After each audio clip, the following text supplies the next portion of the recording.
by the way, do you have a crazy califact at the ready? Like the tally sweat thing? Because some firm Oh,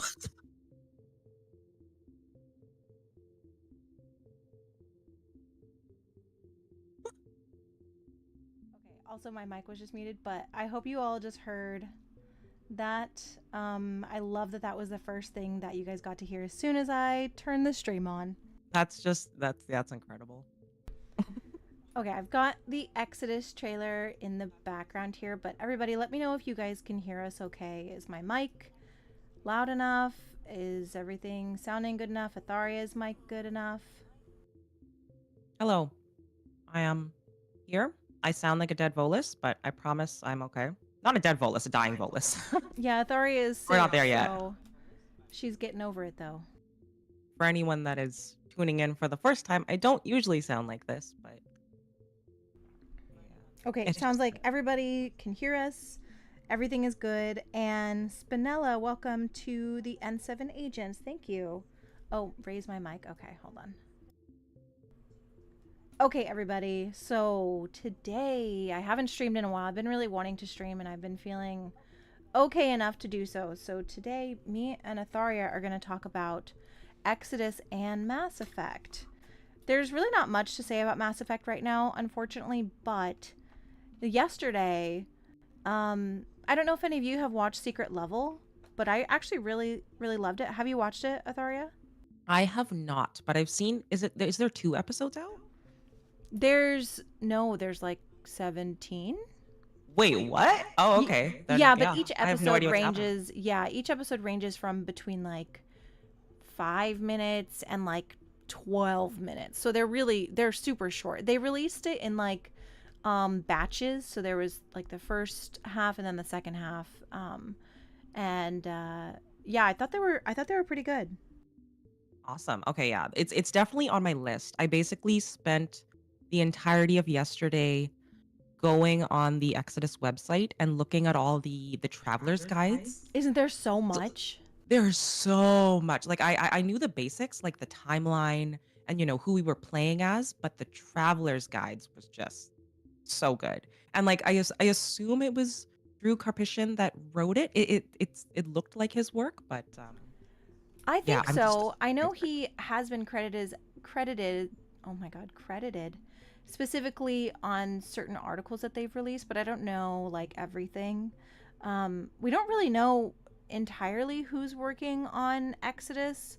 We just know like Drew Karpyshyn's the lead writer, and then Peter F. Hamilton and Adrian Tchaikovsky are both kind of consulting to create the world. They're not listed as like standard writers though.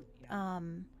Which is interesting. So I don't know how much, like, who else is working with Drew or if anyone is. I mean, I would assume so. Games usually have For multiple sure. writers. Yeah. Like he's So probably like the head honcho because yeah, when I was he's the looking lead at the writer for world, sure. like it's so rich, and I'm sure we're gonna get into it, but the richness of the world truly just has been blowing me away. And they've released so much stuff already. I'm really surprised at how much there is. Oh yeah, no, for sure.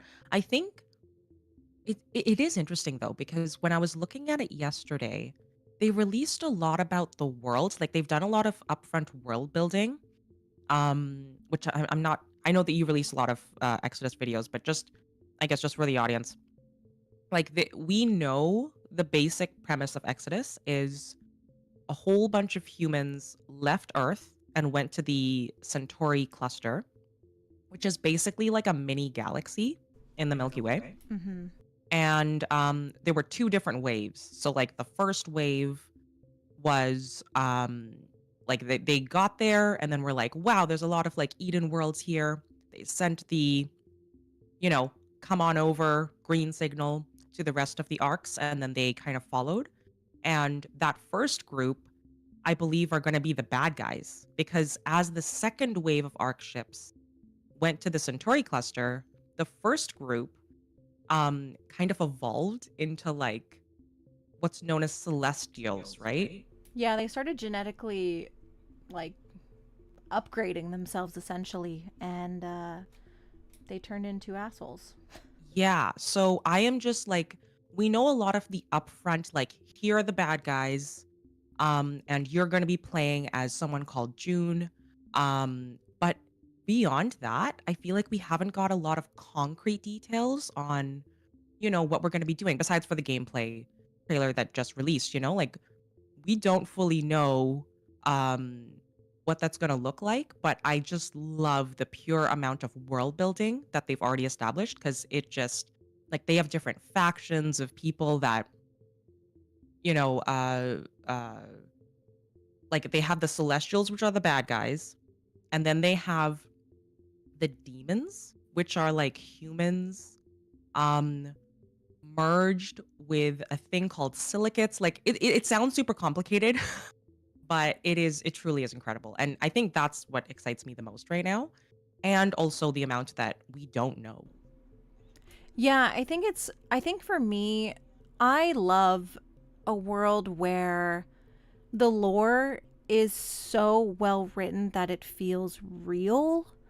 And so far I'm getting that vibe from it where like I feel like the history that they're establishing of everything going on feels really built up and really cohesive.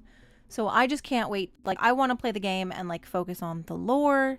And that's the thing that I'm most excited about. But yeah, they have released so much stuff about it.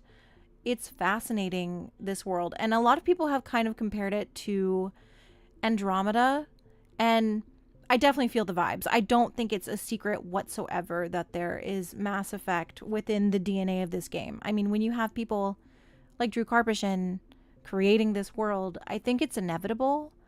I think it's both a good thing, but I also do think that people need to like let the game exist on its own. We don't need a Mass Effect copy, and I think there's going to be people that go into it expecting that, and I hope that's not what it is. You know what I mean? I totally know what you mean, yeah. I was looking at the gameplay trailer and just scrolling through the comments, and a lot of them were, Mass Effect centered. Like, it was like, this is my favorite game trailer on the Citadel or whatever, gameplay trailer on the Citadel.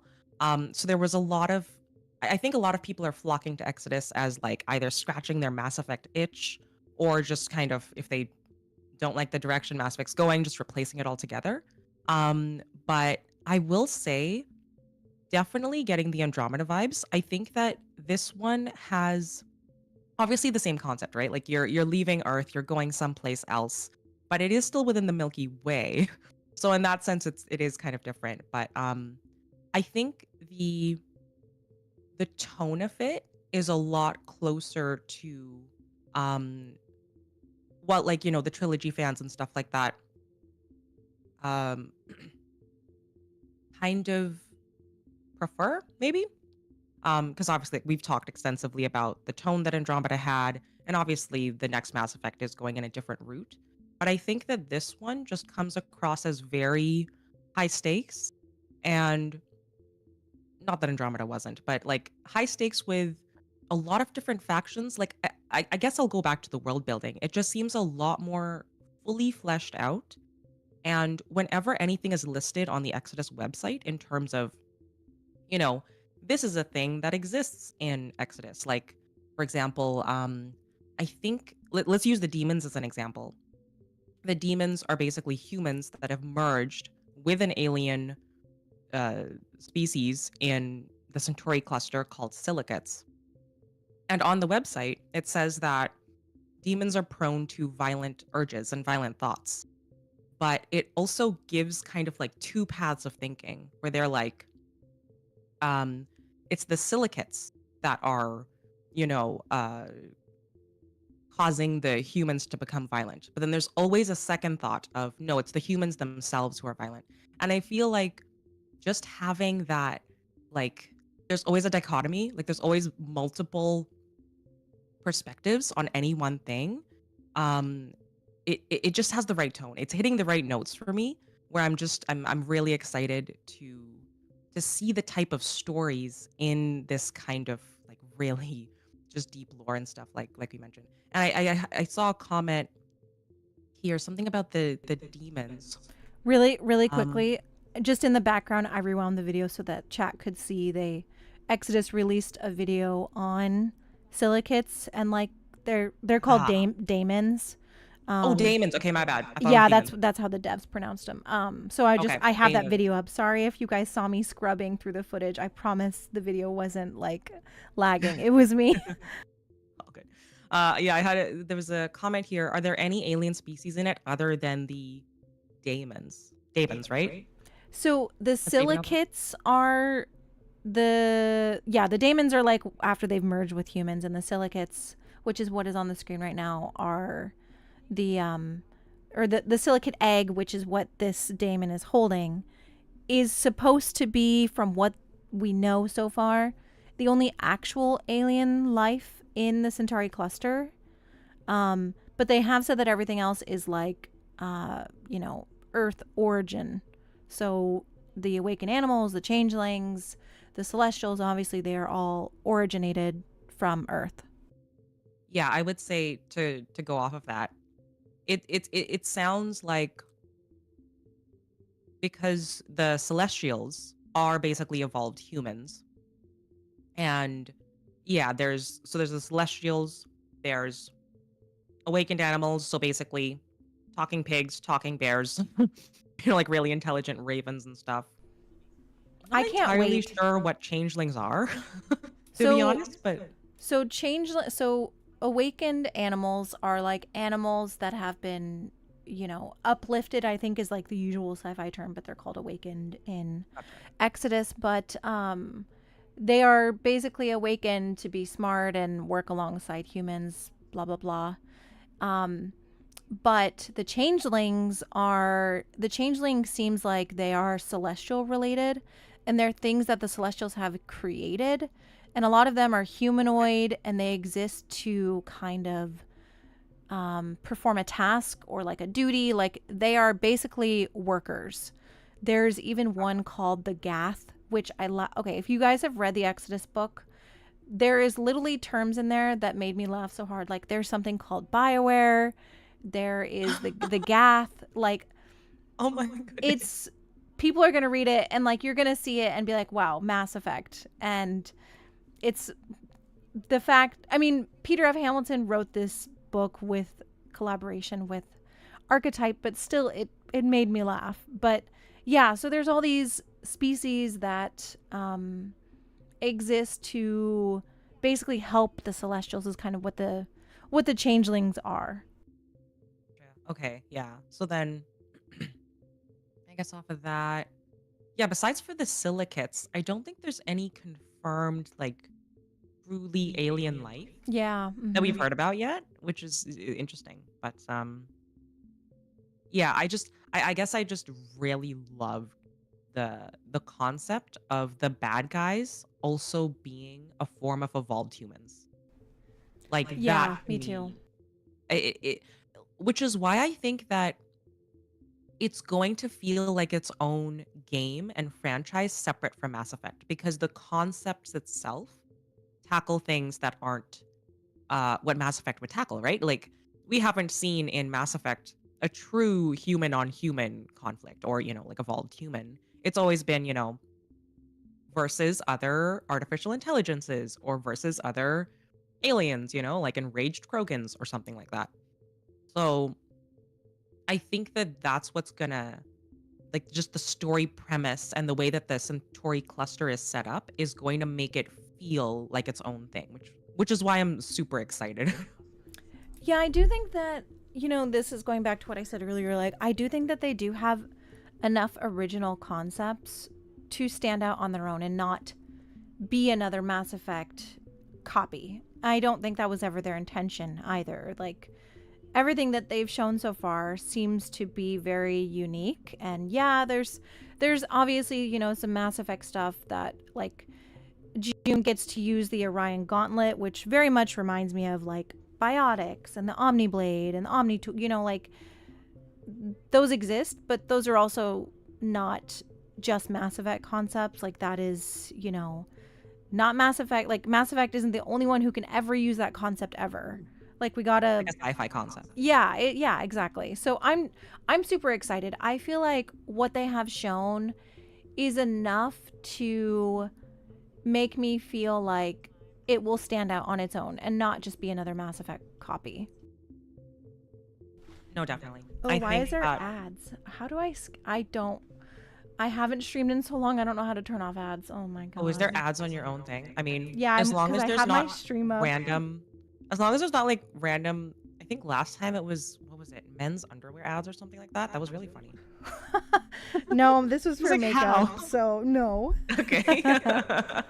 But yeah, I think it's great. I really want to see them succeed. I think that, like, especially after Casey Hudson and Mac Walter Studios both losing funding at the same time because of NetEase pulling out, that is devastating. I really thought that we were about to see kind of like a resurgence of the sci-fi genre, just kind of in general, between, you know, Mass Effect 5, Exodus, Humanoid. I can't remember what Mac Walter Studio was called, but World now, Untold? yeah, World Untold, yeah, and now two of those projects are gone. Yeah. So that just sucks, and it's also like the, you know, three of the founding fathers. It's like a, you know, they were gonna make 3 different games, and I was so excited to see Yeah. how each one of those games was gonna turn out. And I really, really, really, really, really am excited about Exodus, but Humanoid's concept art looked more appealing to me. Like, I liked the art style, like the concept art, a little bit more. And I was so excited to see what was going to come out of that. And I'm just so bummed. I feel so bad for Casey Hudson and Mac Walters. Like, after everything at BioWare and, you know, moving to projects and then and then opening your own studio, and then it fucking closes because NetEase pulls their funding. Like, oh, it makes me so frustrating, especially because that happened right when Marvel Rivals came out, and I know they made a shit ton of money on Marvel Rivals. So Mm. No, yeah. I think that oh, also I'm just seeing something in the chat. Random echo on Paragon. Am I echoing for anybody else? Just let me know if I'm echoing. I don't have the stream up, so I can't hear. Anyway, yeah, I think that it was really disheartening. I didn't know a lot about the Worlds Untold stuff. I don't even think we saw anything that they were going to release, but I think definitely the biggest blow was that Casey Hudson, who was in charge of Humanoid, I really liked what he was saying in terms of how they were going to make their games. You know, like it originally wasn't called Humanoid, but then a whole bunch of stuff about, you know, potentially AI kind of being used to replace essentially the work that devs would do was starting to come out more. He changed the name of the studio to Humanoid I know, to kind of like, yeah, I'm so bummed I about just that. I think that's the thing that hurts the most is like a studio that kind of had a lot of really great values and just a great messaging coming out kind of gets pulled because of funding, you know? Like that's essentially something that every small studio will face, and that's something that obviously I'm sure when he was a part of BioWare they never faced because they were part of EA and stuff. So yeah, it is really disheartening, but I think a lot of the things I've seen in terms of as soon as it happened, I saw a few comments on online as well as just on my channel about will Casey Hudson or Mac Walters potentially return to To BioWare? BioWare. I I I I I don't know if that would happen. I don't think it would. They did No. they didn't leave like, you know, like via firing or a layoff or anything like that. Like they just wanted to leave, I believe. So it could happen. But I don't think it would. Hudson himself has tried to leave twice. Like, Mm, you know, he left twice. I don't think he wants to return to BioWare. And when he left, he took a lot of names from BioWare. I mean, Caroline Livingston, who it was the voice director for, you know, many scenes of like Dragon Age Inquisition and Mass yeah. Effect, went over to Humanoid. And I do think that you can feel her loss in Veilguard. I do think that Veilguard has some voice acting that I thought could have been a lot better. There's some really good voice acting in Veilguard, and then there's some moments where I'm like, that feels like bad directing, like not great directing. I know that a lot of the game was, done during COVID, so I understand, but I think that he took a lot of really good names, really good talent from BioWare. There was several, like Nick Thornborough, who is known for a lot of his murals and artwork that he did on Dragon Age Inquisition. There is so much talent that went over to Humanoid that I'm just so sad that all of them are without jobs. And frankly, I don't think they would go back to BioWare. I mean, they left for a reason, Yeah. No, yeah, for sure. Um, Also, I just saw something in the chat about my noise gate being a little bit sensitive. I have adjusted that. Just let me know if I think that's your gain is just super high because I did have to turn you all the oh, way down. okay. I Like, put my gain like all the way down to like 9. So yeah, your mic yeah, is sorry like about that. really Totally. wants you to be heard, and I I respect it. am just no, I think I just I had my settings on. I tried to lower it for like obviously I'm a little bit sick, but I should have lowered it way down. That was my No, bad. I Okay. think you sound fine, but I did have to turn. Okay. I had to turn down a bit, but No problem. Sorry um, about that. El But yeah, Sombra says, I hope an alliance between their studio and Larian can start since both companies have folks who've worked in the different iterations of BioWare. Yeah, I mean, I think that there is this like conception by gamers that just because devs have worked at the same studio, that immediately means that there's like, that they want to work together or that, they should help each other out. And I think that, like I see this all the time, people being like, Larian should buy BioWare. yeah, all the time. Yeah, and I'm like, actually, Larian should just like make the games that they want to make, which is what they've said they want to do. They don't want to be beholden to IPs that already exist, and they've spoken about that. Like, that frustrates me when I see that because I think I understand the sentiment. Okay, I get it, but it's just so unrealistic. I don't think Larian's not going to buy BioWare. EA is not going to sell BioWare. BioWare will close before they sell it. Yeah, that's I think that's the reality. Like, EA won't let go of those IPs, and I really don't even think. Oh gosh, I don't. How do I say this? I am not a BioWare doomer. Okay, I'm not. I know a lot of people are. I am not. I don't think that Mass Effect. I think that number one, BioWare's name is too big to let go of, and I also think that Mass Effect's name is like too big to let go of. So I just realistically don't ever see EA doing that because Mass Effect is the bigger franchise than Dragon Age. And I think if anything, if BioWare were to close, it would be if Mass Effect 5 came out and that was like the worst game ever made. And yeah. I don't think it's going to be. I think that Mike Gamble, like, he understands, I think he understands the fan base better. And also, Mark Dara has kind of said that, like, Mass Effect has always had a smoother development process than Dragon Age for whatever reason. So with the studio, announcing or like revealing the show, I think Mass Effect for now is safe. I hope.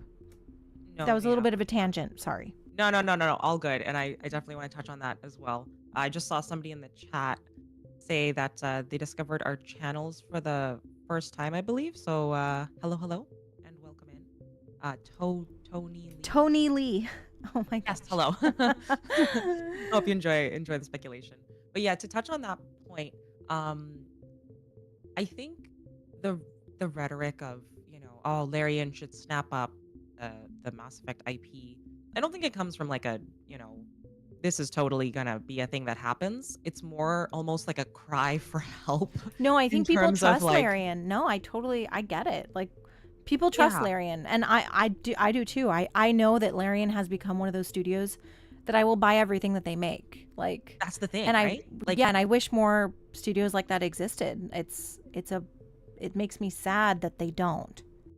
yeah, like I think because it's such a, as soon as Larian comes out with something, we're gonna buy it. It definitely comes from a place of trust. And from what I can tell, just across the board from like all the videos I've made and stuff like that, the one thing that every Mass Effect fan wants is they just want to have a good story in the next game.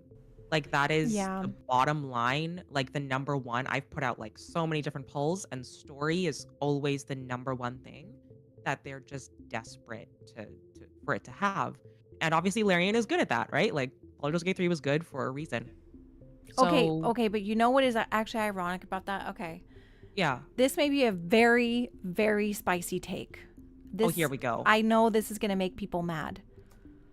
I think that Baldur's Gate 3 has amazing characters and like side stories, and like it's an amazing game, like undeniable.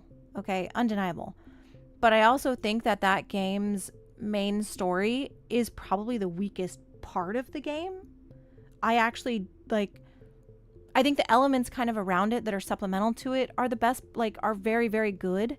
Yeah. But like for example, I know a lot of people who haven't even finished Act 3, but they've replayed Act 1 and Act 2 a million times, but they don't feel that drive to like finish the ending. And I'm not saying this like that I love that game. But that is just my very spicy opinion that I'm not super interested in this in the main story as much as I am with like, the story of the companions and the story of more about the world. Okay, yeah. I know No. that's a spicy take. I know that's a spicy take. Well, here's the thing, right? It may be a spicy take, but I don't even know if this is a spicier take. I think it's just me just being kind of not in the know, I guess. I have not actually played Baldur's Gate 3 yet. You have to like, I haven't. and But I'm sure you I will. I know no. that I've been like, hey, you need to play Cyberpunk. You like, I know Yeah. that I'm like in your Well, DMs all the time, like, do Here's this. here's here's the Um, thing, right? I'm still trying to recover from when you told me to play Dragon Age. Okay, like I'm not even done Veilguard yet, so it's on the list. Baldur's Gate 3 is on the list. it's such a Yeah, fucking good game. I It's can't speak to the story, I guess. Yeah, and I think that Baldur's Gate 3 is like it's such lightning in a bottle. Like you have a studio that is so well managed, so supported by its overhead, and not only that, but the game got to be in early access for several years. They got to ride on that, early access boost of finances to really fine tune and keep adding to the game. And like right now I'm doing a Dark Urge playthrough, and I have always I love really dark storylines. I always play Renegade, and I absolutely love the Dark Urge stuff. And it just feels like such lightning in a bottle because it's so good. And everybody compares everything that comes out now to Baldur's Gate 3. And I get it. Yeah. But it's like we are cursed with forever having this amazing, like near perfect piece of media. And I think it's going to be a long time before we find something that will ever be the same. It's like you're chasing that high. I mean, I have a ton of criticisms for Baldur's Gate 3, but it is really, really amazing. And the fact that they're still adding stuff to it is it's just insane. There's a new patch coming next year with even more stuff. So, but you gotta like respect where that originated from, and that originates from a studio that cares about its developers. It cares about the well-being of the developers, that they are supported, that they're financially, supported, and that they're given the space to be creative. So, and we just don't see that anymore. Yeah. Because there's so many different like big head honchos with their agendas and all of that, and make this video by this time because we need to make this shareholder data or da da da. So yeah, it's a little bit disheartening, but I think the beauty about Baldur's Gate 3 You're cutting is out a little bit. I don't know if you're like moving I'm away so from sorry. your Oh, the mic is right in front of me. It might have been my internet. Am I still cutting out? a little bit. Let me turn you up a tiny bit, maybe see if that'll help. Okay, no problem. I can also, you know what? If I'm cutting out, it's probably I turned my gain way down, so I'm gonna put it up a smidge. You what? I just put up the gain on my mic a smidge, Oh, okay, maybe that's then why I'll talk because quieter. you're cutting out. Okay, no problem. Okay, maybe I'll talk quieter and you can raise me on your end Okay, so I don't yeah, get you irritated. sound better now. There we go. Okay, no problem. I'll just talk a little bit. I'll talk a little bit quieter. Okay. The what I was saying about Baldur's Gate 3 is I think what made it so good was it just knew what it wanted to be. And obviously, like this is coming from a place of just I haven't played it. I've just seen a lot of things online. Um, and even though like you're saying that you weren't fully engaged with the overall story, I'm sure that it probably nailed just like identity wise what it wanted to be, and it just did that really well. And or it just created such good character. Like I see so many things about obviously the main companions that everyone just loves them to bits, you know? So yeah, I think that as long as video games that come out nowadays, like they don't necessarily have to chase the Baldur's Gate 3 like peak. They just have to know what they're about and just kind of go all in on that, if that makes any sense. No, I Um, super agree. They got to make the games that they want to make. yeah. And I think that if they do that, then it'll just come out as a stronger story because everything from the cinematic dialogue and the cutscenes to, the equivalent of whatever like the codex is, like in the menus where the lore is. Um, to just ambient dialogue with companions. Like it's all just on the same page. Like nothing contradicts each other. It all just feels smooth, which makes the world feel more alive. Like I feel like um when everything's just there's a strong vision, everything's just in line and it's just yeah, it just works. And I And think that's those are what makes it the best games. that's what I think could be Exodus. I have been hyping up Exodus since the trailer reveal back last February because I really liked the first reveal trailer, and it turned out that some of those scenes are actually from Secret Level, which is pretty cool. But um, I think that Exodus feels like they've really committed, and they are investing so much into showing us the complex world that they have created. And to me, that's really reassuring. So I really hope that Exodus really does deliver. I think that it seems like the world building is their main selling point so far. Obviously we don't really have the game yet, but they have released the Archimedes engine, which is, this massive 900-page book of just pure world building. And yes, it takes place after the game, and yes, it's in like a different part of the cluster, so the story is not directly involved. Though there are some mentions of like Leiden and other aspects that are going to be in Exodus. They have developed the world so much. There's a tabletop RPG book coming in March, April.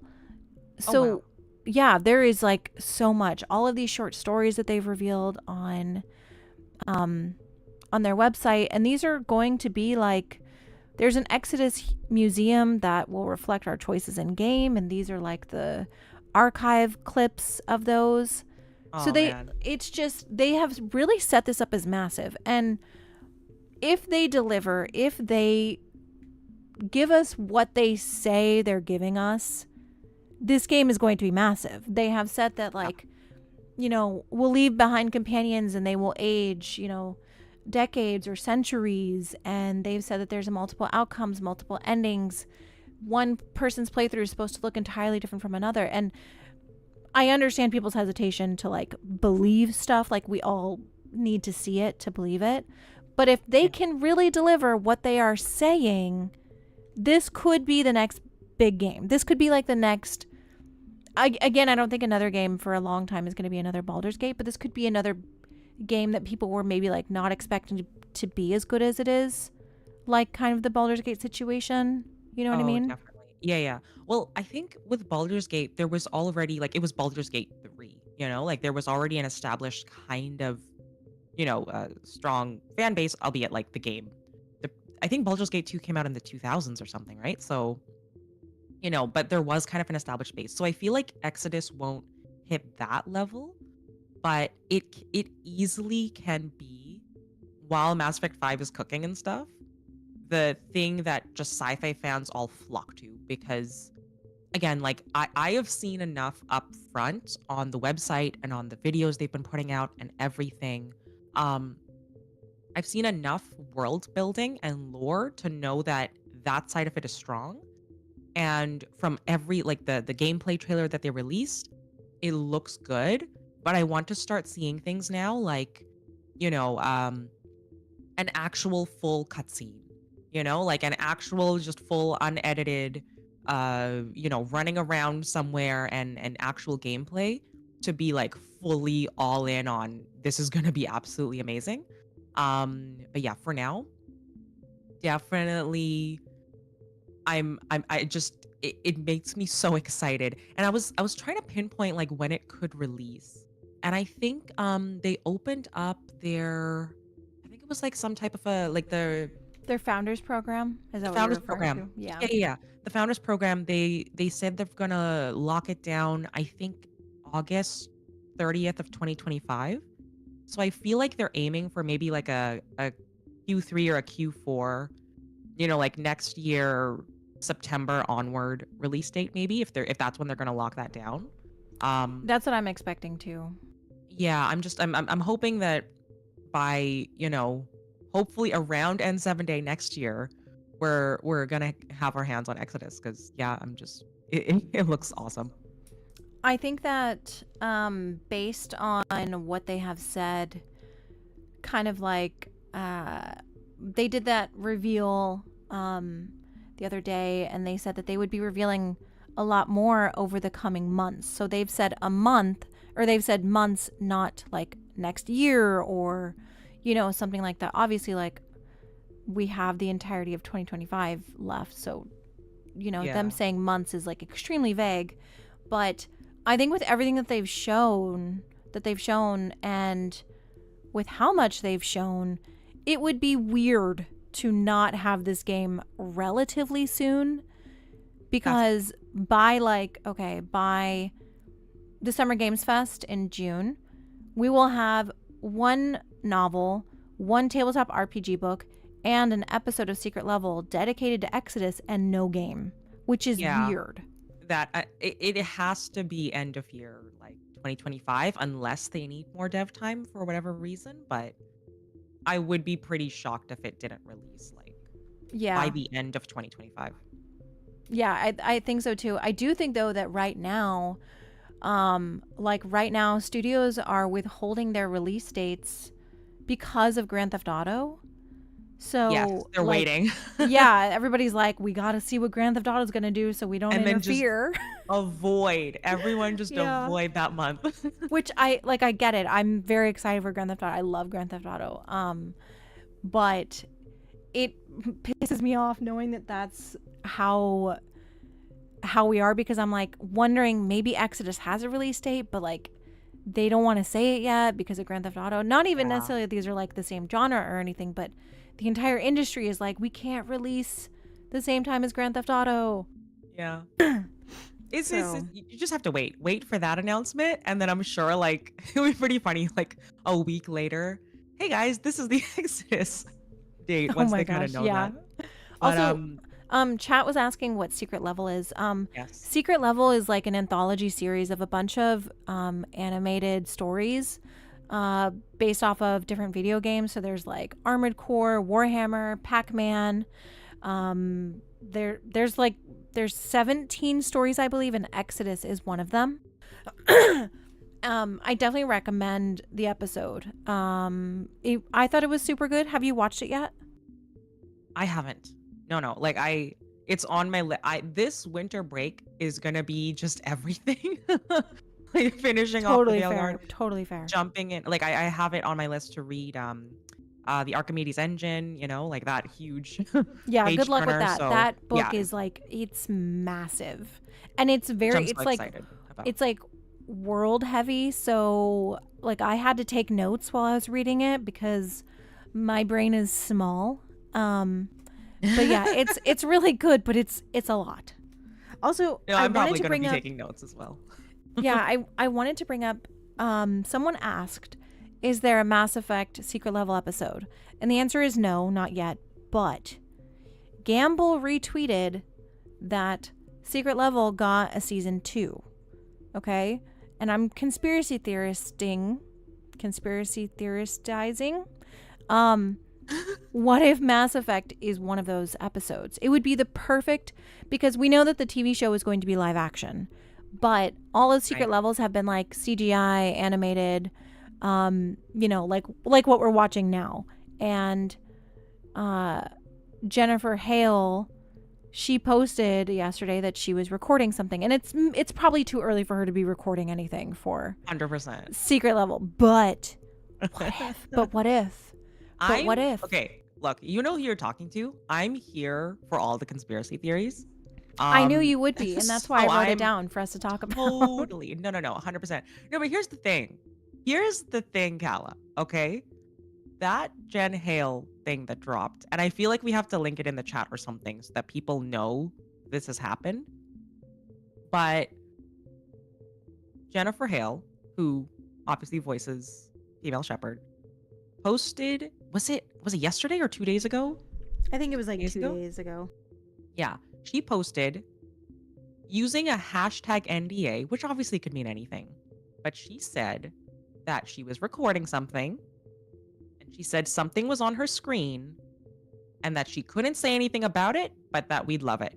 And from everything I can tell, Jennifer Hale does not really post things about like her other roles besides for like Shepard and stuff. From what I can tell, like I think most of her tweets are either like activism stuff or stuff promoting her. I think it's Skills Life Hub. Yeah. The voice actor thing, and then a whole bunch of like Shepard stuff, and she's retweeting, art. She and all does that. still. She does really still love Mass Effect. Like it's very, very clear.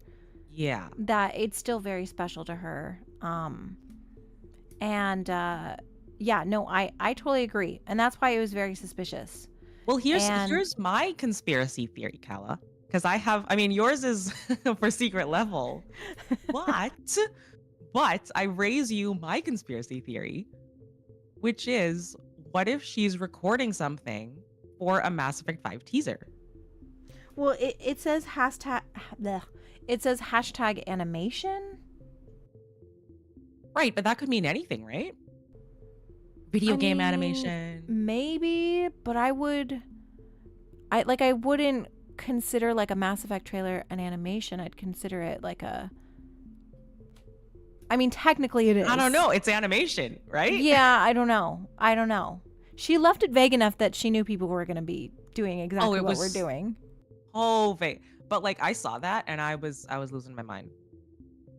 Like if my voice wasn't already gone, I would have started screaming.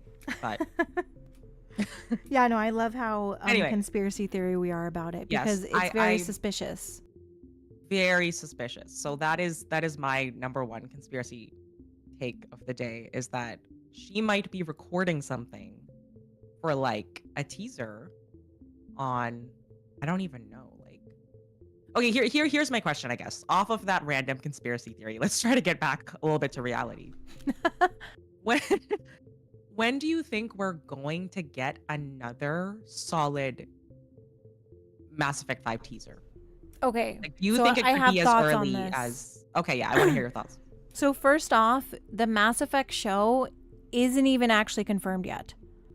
So like, they want to make it, but they haven't solidified a writer yet, because the writer who, like Daniel Casey, he did an interview and he posted on his Instagram that they were like basically shopping ideas or workshopping ideas, sorry. But they hadn't basically greenlit anything yet. So, which I thought was really interesting, because the original article that came out from Variety was basically like, this is happening, this is who's doing it. Yeah. And then Daniel Casey was like, we haven't actually confirmed anything yet. We haven't decided yet. This was workshopped to like a bunch of people. So apparently it's not actually confirmed yet. It may like switch writers or something. I wish that they would switch one of the producers, but anyways. Yeah. Yeah, so I think a Mass Effect show is inevitable though. Like I think that is all like I think that's going to happen. And if I pressed pause on ads, you dumb OBS, I hate you. Feel that in my soul. Yeah, sorry.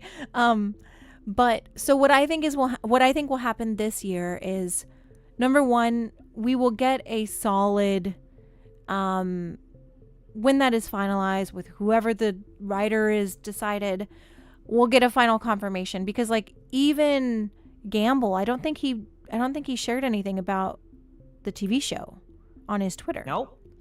He was completely silent. Yeah, he's like suspiciously so. Yeah, it's weird.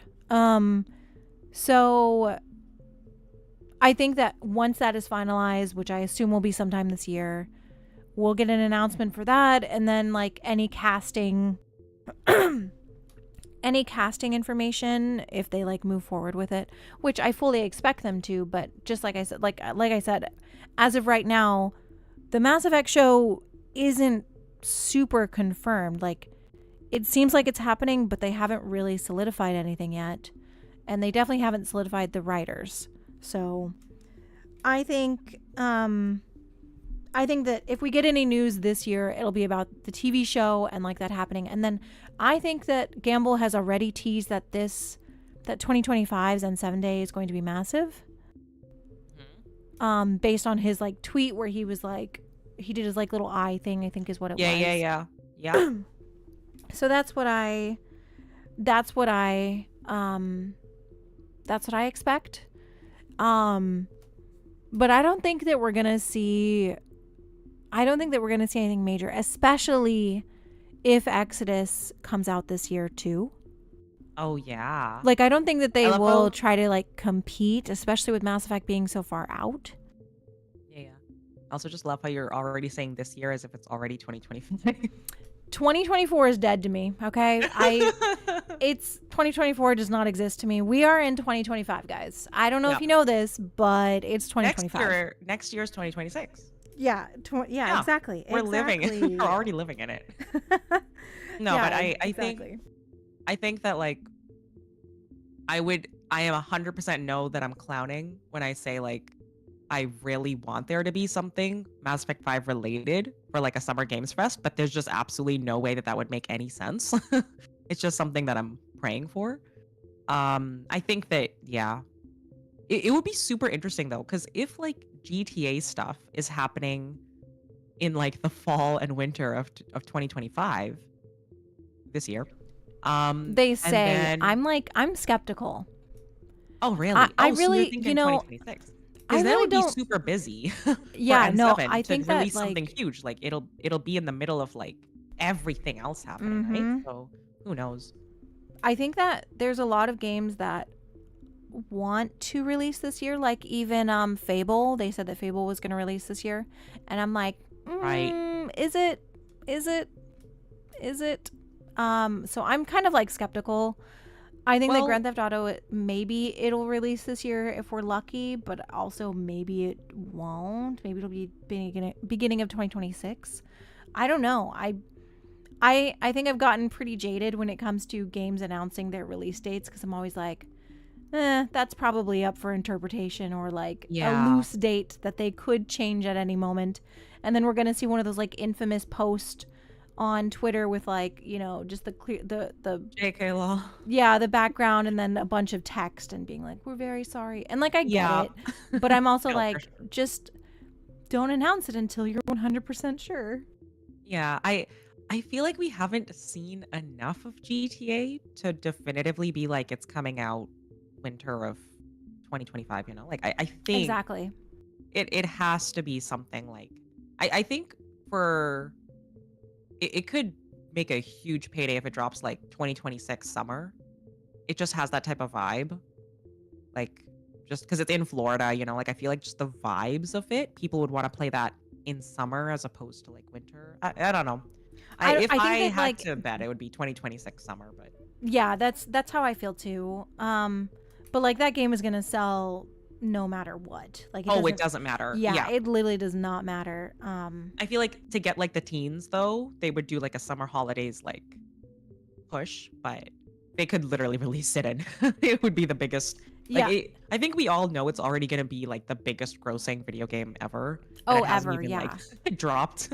They could drop that without doing any marketing. Shadow drop it at like Oh yeah, 2 a.m. Not say a single dime or not say a single thing, and like make a ton of money. Like it wouldn't yeah, even matter. They would don't blow. have to market that game. Yeah. So yeah, it'll be interesting to see what this year does, because I am like mildly like I'm interested in Avowed, but I'm not like super invested. So like I've liked what they've shown, but it's not like it's not like really capturing me. I'm gonna play it, but and then and then we have Fable, which they haven't given an exact release date, but it's supposed to be 2025. And then Exodus is, they have, from what I've heard and what I've seen on the interwebs on certain websites, Huh? they are aiming for a 2025 release date from like, Okay. not, and when I say from what I've heard, like that's not what someone has told me. It's just from what I've seen on like, From the interwebs. yeah, from like people on the internet being like, this is supposed to be like a 2025. Like that's what I have seen. People have commented on like the Exodus Reddit. Like I'm not like just making stuff up. So with that, and then Grand Theft Auto, what else is supposed to come out in 2025? I feel like there's more games that I'm like invested in, but there's so many. I feel like I'm not the person to ask because Oh, The I Outer don't Worlds know, like 2. I know that people are really excited for that one. yeah, I'm gonna be honest, I'm not the person to ask. I mean, I haven't played Baldur's Gate 3. I feel like I'm not the Okay, person yeah, to ask you're a for what's little coming behind. out. It's okay. Also, My backlog is just destroying me. Reckless Gaming says Tim Miller wants to make an Exodus film, and allegedly James Cameron wants to be involved. We could see Exodus with Avatar level visual fidelity. Honestly, I would fucking love that. I think the Exodus world has the potential to like, it has the potential to be that next big world. And I think what Tim Miller and those at Blur Studio, I think what they did with the Secret Level episode was great. Of course, it needed more time. Of course, the story was quick. Of course, it needed more development. But like, it's a 12-minute episode, a 12-minute story. Like, Yeah. they did great with what they had. So I thought it was really good. I would love to see it. And they did also with like saying that I hit the stop ads button, guys. I swear to God. I think you swear need to keep God. hitting it. Like it's one of those. I do, you because stop it like it only pauses it for 10 minutes at a time. Yeah, yeah. And then I press it, and then it like the counter starts over, which is like fine. Oh yeah. I don't know. You're not staring at I'm it. so like bad at OBS. I'm so sorry. No, it's not you. It's OBS. Like I'm telling you, this is a OBS is universal problem. ass. I just hate it. It's so bad. It's the only thing we have. Yeah, I know. It's the only thing I can use, and I'm too old to learn a new app. Yeah. But Tim Miller did also kind of imply there was another project for Exodus that they would be revealing. I don't know if he meant like a big project or like another trailer. But he did also kind of imply that there was still more coming. So I'm excited. Exodus's marketing has been so weird. Like it's very unconventional, and I'm enjoying it. I'm here for it. But it's also odd. Like, the trailer that they released the other day, obviously it was ready for the Game Awards, but they decided to reveal it on CoCarnage's stream instead of the Game Awards, which I just thought was so odd. But it was great listening to the devs like have their interview, and I do think that they will show a more polished trailer later on. Did you guys just hear my dryer? That was so loud. I forgot to close my door. I think I might have heard it. Oh my God, but you heard that. It's okay. Sorry. It was very If you didn't say anything, I wouldn't have said anything. But I think what'll happen, this is what I'm expecting for Exodus. I think the next several months they're going to reveal like another companion. There are still several on the website that they haven't revealed. So I think they will reveal more companions and then do like another dev Q&A, maybe show some more cinematics like these.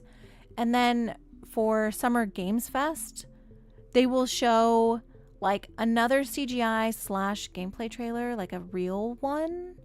Because I feel like with Wizards of the Coast, they have to have like high-end marketing.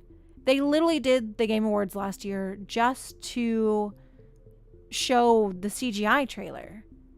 So I don't feel like that they can like go 100% at marketing and then like slow down at the release. Yeah, So that's what I'm will expecting. say, I thought that it was gonna slowly ramp up. It kind of reminded me a bit of the way that Mass Effect was also doing things, right? Like they dropped the incredible, Game Awards 2020 thing, and then basically like nothing of that quality since. But obviously, like that those are apples and oranges, like because Exodus is gonna be coming out soon. But I think the weirdest thing that I found is but I've also been enjoying is when Exodus releases I've been seeing it via the website. The random like the Mariyama trailer where Oh, it that was has Matthew awesome. Yeah. McConaughey. Like they all have Matthew McConaughey voicing over and it feels like nobody knows about it. And we still don't entirely know who he's gonna be because I was convinced that he was gonna be Orion. Like I was I was convinced that he too. was Yeah, gonna I be our was too. father. Yeah, but then he keeps ending everything off with I am Cece Orlev yesterday, today, and tomorrow. And I was like, who is Cece Orlev? Like, is he playing some random like AI or something? Yeah, So I yeah, want to know I who find it he funny. is too. There's like I think what's so frustrating about like following this game is that they have released so much cool stuff and I totally understand why people are like hesitant to even like get invested, but at the same time nobody knows about this game. Like Yeah. I It's like know a so many hidden people who, gem. what's that? It's the biggest hidden gem that is currently Yeah. out there. It's so weird. It's so weird. I Also, I just wanted to there was somebody in the chat. Andre said, just wanted to thank Kala because of your videos. I actually went back and finally played Dragon Age Origins and Inquisition. They were gathering dust in my game library. Oh, that's awesome. Oh, let me Just to see. point Let that me out. scroll up here. Yeah, it's not too far up. Andre. That's awesome. Origins and Inquisition are so good. I love Dragon Age too, but Inquisition is my favorite Dragon Age game. Also, Reckless Gaming says, how long do you think it'll be before we see an abilities trailer, skill tree, or a character creation trailer for Exodus? Probably Hoping like summer. 6 months. Yeah, like summer. Yeah. I think that it's so weird that we got their first novel in September. We got this secret level trailer in December. And then we'll get the tabletop RPG book in March, April, they said. And that has like a lot of lore. They've only shown 4 pages and there's already a bunch of lore on it. So I think that will have a bunch of reveals too. So it feels weird that they have all this stuff before the game. It's so weird. It's just the way that this game has been slowly rolled out is fascinating. I mean, obviously it's working because we're all here. Like, I'm obsessed. Give us more. Yeah, like I'm absolutely obsessed, but it's so odd. So I think in the next, 6 months we can see things ramp up, but again, I have no idea. Yeah, if I had to say, I would assume Summer Games Fest. Assuming it releases like end of year, like fall or winter of 2025. I assume that's just kind of what I'm. Pure guesses, no actual like evidence or anything like that. Pure guesses. Also, Creviathan says Exodus secret level episode was amazing. It was. I thought it was really good. I thought that they, it's very clear that this game is inspired by Interstellar and the time dilation effect, and I thought they did a really good job. I mean, I cried but I'm also like a crier. I see, like, I'll be scrolling TikTok and it's like, there's a dog that needs to be adopted. I'm like, oh my God, I'm so sorry, dog. I'll share this video. So like I'm a crier. But I thought it was really good. And I loved the visuals of it. I would show the episode right now, but Amazon is like super crazy You about would their get, copyright. Oh, yeah, they would immediately come after you me. would get Yeah. slapped and like Oh yeah. suspended, and yeah, They would show up at my door. they'd They find would. out where you lived. Yeah. Yeah, they would. I did try to show in another video that I made about like the actual secret level announcement. There was a few clips of the trailer of the Exodus episode in the trailer, Oh, and I yeah. tried to show it in a video, and they were like, "No." So what I did to like circumvent it is I slowed the trailer down Yeah. really slow to look at the clips, but like, I mean, that's all I could do. You tried, yeah. At least you tried. I tried, yes, I I tried. love it. I love it. I feel like, because we're at about an hour, I feel like I am itching to hear the crazy Halifact that I accidentally blew was going to be a thing at the beginning of the stream. Do you have one? Oh my gosh. Scared? Oh, I don't have. I'm ready. Okay, this isn't really like a fact, but it's something that I was laughing about and something that I haven't seen before, but it's like a Mass Effect meme. Have you guys I'm all here. seen the Hanar romance scene? Because it's like Wait, what? it's fan edited. It's not real. Okay, it's not real. But Okay. it was so popular at the time, I guess, when the game came out that it became a long-lasting meme, and I saw it for the first time the other day. I can't show it Oh, because I don't know how to like edit my settings in Exodus to pull it up. But let me see if I can. Let me see if I can find this. okay, Hold okay. on. If I can walk you through it, because I feel like we all need to see this gloriousness. If you Okay, just I will create try. a new I will try. scene. Okay, hold on. So, yeah, create a I new. forgot I have 2 monitors now, so I'm not like a Oh, there you go. pleb. I'm finally like a real. You're I'm a real streamer creator. Yes. 2 screens. Okay, let me Just see if create I a can new figure scene. this out. And then just add a new window. And then just link it to, like, if you're in your like web browser, just tell it to watch that. I am invested in getting us all to see this Hanar romance. Like, what? It's just like, it's funny because in Exodus there is a short story that has an octopus that the octopus is like a doctor slash like technician. Yeah, And yeah. yeah, I read that. and I thought that was such a cool concept. And then I was talking to one of my friends and I was like, I wonder what kind of like weird romances that they're gonna do, because there is, you know, the alien silhouettes on the companion thing. So I was like, I I saw, wonder yeah. what they're gonna do. And okay, let me see if I can pull this up. You guys are gonna be like, this is what she hyped up. This is stupid. No, I'm here for it. I'm Hold totally. on, let me see if I can. If you had to put a poll up right now, I'm sure everybody is totally gonna be here with the Hanar romance. What? I love what do I how gotta we were do talking to, about the Hanar romance. And the what do I first thing gotta you do bring up, to? Which one do I make so that it hears the audio as well? from the okay, thing? so once you add in the window, right? You then have to go into your sound settings, and you have to, like, in the audio mixer, right click the 3, or sorry, just click the 3 dots, click advanced audio properties, and then just make sure it says monitor and output. Oh my god, guys, this is so much. I'm It's overwhelmed. so complicated. Yo, you got this. I don't know if I can do it, guys. We believe. I guess I will Okay. check the chat while Kala struggle buses. No, yeah, Kala knows the dirtiest Mass Effect stories. No. So what I was saying was, the first thing we were bringing up the Hannah romance, the first thing she's thinking about is the octopi in Exodus. That tells you everything you need to know. I'm sorry that you guys. But do you have it? know. Oh my god, you have it. Mass Effect 2, secret romance scene.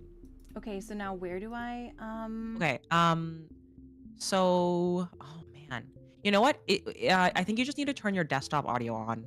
So I'll just mute myself because then I'll echo. Or no, wait, hold on. I think I application audio the thingy. Okay, YouTube. It's in audio Maybe mixer. this will work. Maybe I did it, guys. Maybe I beat the computer. You Okay, finally I'm gonna press cracked the final play boss. and see Yes. if it works. Poor Arrow popping in. Entering stream, Mass Effect Hannah romance scene. Yep, yep. Welcome.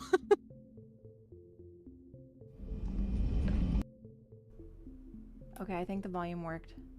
All right. Remember, guys, I said this is a meme, okay? But this is an old Okay, here we meme. go. This is from 2010, okay? This was like a meme, but I was talking to my friend. I was like, I wonder what weird stuff they're going to add in Exodus. And my friend was like, yeah, maybe Mass Effect 5 will give us a Hannah romance. And I was like, and then she was like that one scene. And I was like, what are you talking about? Oh, okay. And so this is what you she didn't was find talking this. It was your about. friend. Okay, okay. I'm ready. Okay. Let me open chat to make Wait, sure is there dialogue? Because then I'm gonna have to mute myself and turn on stream audio. there is dialogue. Yeah. Oh my goodness. Okay, I'm gonna mute. Let me know. Okay. Again, guys, I'm not trying to hype this up, but it's just funny, okay? This is actually a leak of Mass Effect 5.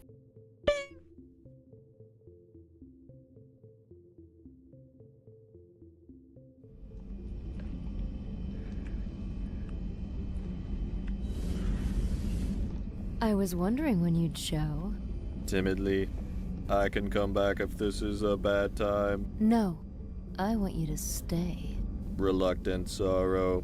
Shepard, about what happened on Omega. I don't care about that young Quarian you extorted for money, then brutally murdered and left his legless corpse in front of that orphanage. I care about you. With barely contained giddiness, you sure know how to make an Elcor feel wanted. Bashfully, I want you to know, Shepard, that this is my first time. Then I'll be sure to be gentle. Overtly erotic, I don't want you to be gentle. Loud, uncontained outburst of ecstasy. Yes, yes, oh God, yes.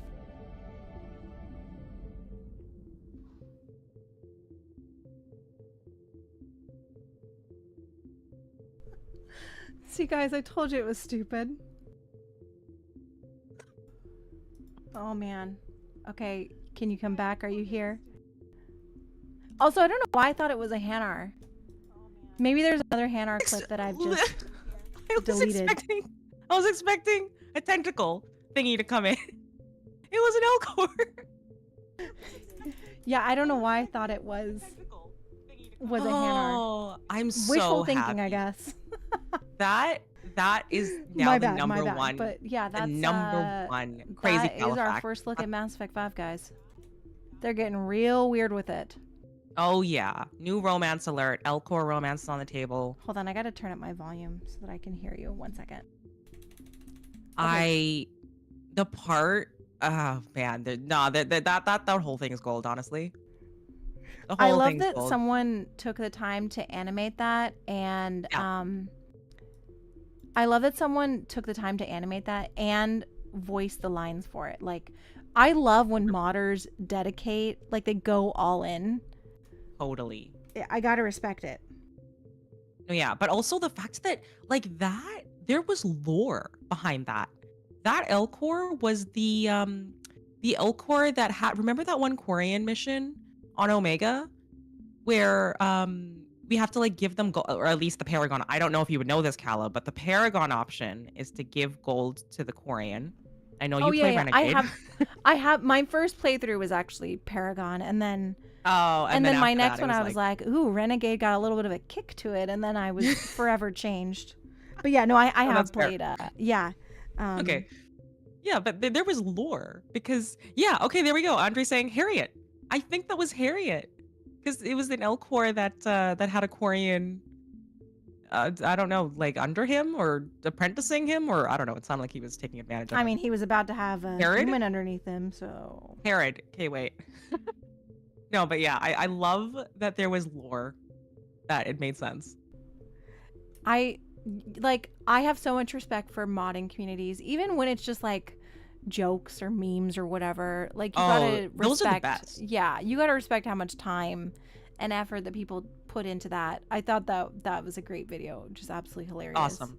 No, thank you. Thank you for gracing that. I was wondering, I know that not a great transition, but did you want to transition to talking about Mass Effect 5 specifics and theories? I do actually. I want to bring something up. Okay, Sylvia Faketacutie, who has been at BioWare for 15 years.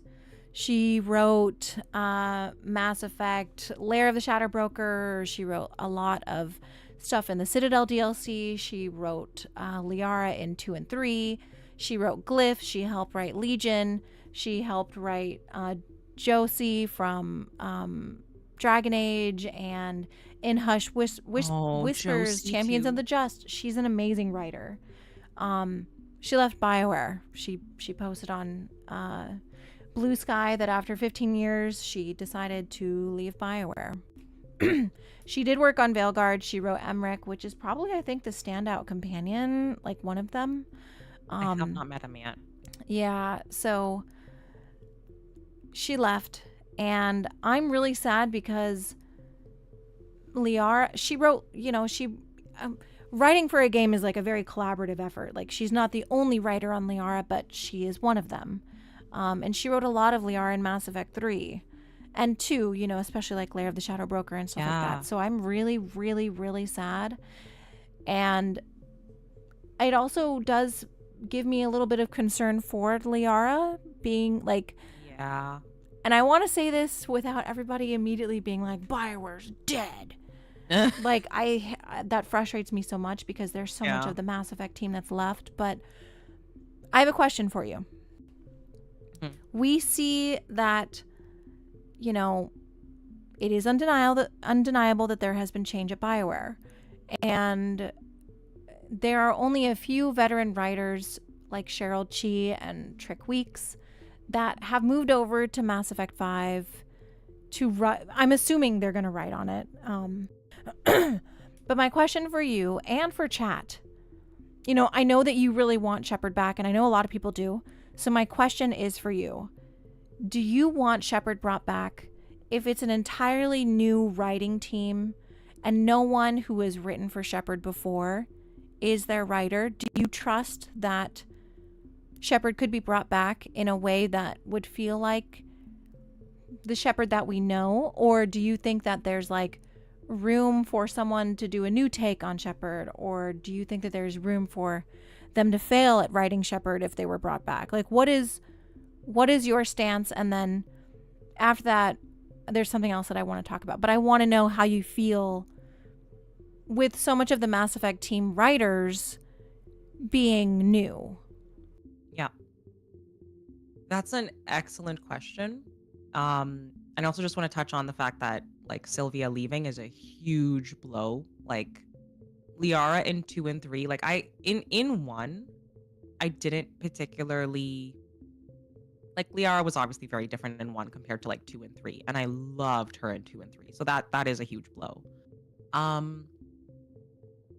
guess with regards to the current whoever's confirmed for the writing team and if Shepard comes back, I think that right now there's a huge sentiment around, again, like fans being desperate for the next game to have a really, really strong story. And there isn't a lot of faith right now in the stories that, I guess, the way that BioWare is storytelling right now. To that point, I think that all of those problems can be solved with Mary DeMarle. And for anyone that doesn't know, Mary DeMarle is a very, very accomplished narrative director on the Mass Effect 5 team. 100% confirmed to be on the team unless anything has changed. And she worked on Guardians of the Galaxy, and she won for that.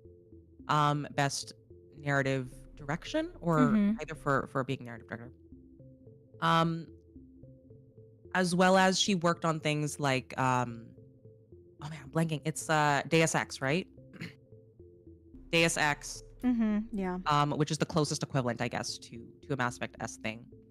And on top of all of her accolades, in her description that I'm pretty sure she wrote on the when she got hired on the BioWare blog, she wrote that working on Mass Effect is the most exciting thing in her career. So you have someone of that caliber being the narrative director who is really, really excited to work on Mass Effect, which to me sounds like she has followed Mass Effect, she loves Mass Effect, so she knows the ins and outs of its story. That's who's at the head of the writing team. To me, it doesn't necessarily matter who's writing for you, like obviously experience matters. But if you have a strong leader at the top, like Mary Jamarl, who even in her acceptance speech, she said like she pushes her writers when she accepted the award for the narrative direction for Guardians of the Galaxy. She said that, she apologized on stage to her writing team because she pushed them, to be, that little bit better and to just put out like a much more cohesive storyline. And because of that, they won best direction. They won best narrative for that game. So while I do think that the trust is very low right now, Mary DeMarle got hired specifically for Mass Effect 5. So while we don't know how that's going to look, her background and her experience and her clear love for the IP, I would trust her to write a Shepard story. Like I would. I know a lot of people just like to clump it all together and say BioWare's writing isn't good. I don't particularly care about, like, BioWare is not a person. BioWare is not the writing team. It's the people on the BioWare writing team. And to me, Mary DeMarle can write. She knows how to storytell, and I trust her. So that's my answer. I would say that I trust her at the head to helm a Shepard story. Even though I understand that right now with the confirmed writing team, which obviously isn't a lot of people might not have trust. But I know that Trick Weeks has been on the writing team for a long time, like OG. Like I think they wrote the elevator scenes and stuff, right?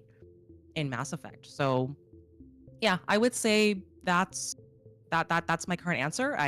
I know it's definitely a lot more optimistic than what the chat thinks right now, but I really think, like, for me, because obviously, like, what's on everybody's minds is everything that happened with the Veilguard and stuff like that, and I'm currently in the middle of Act 1.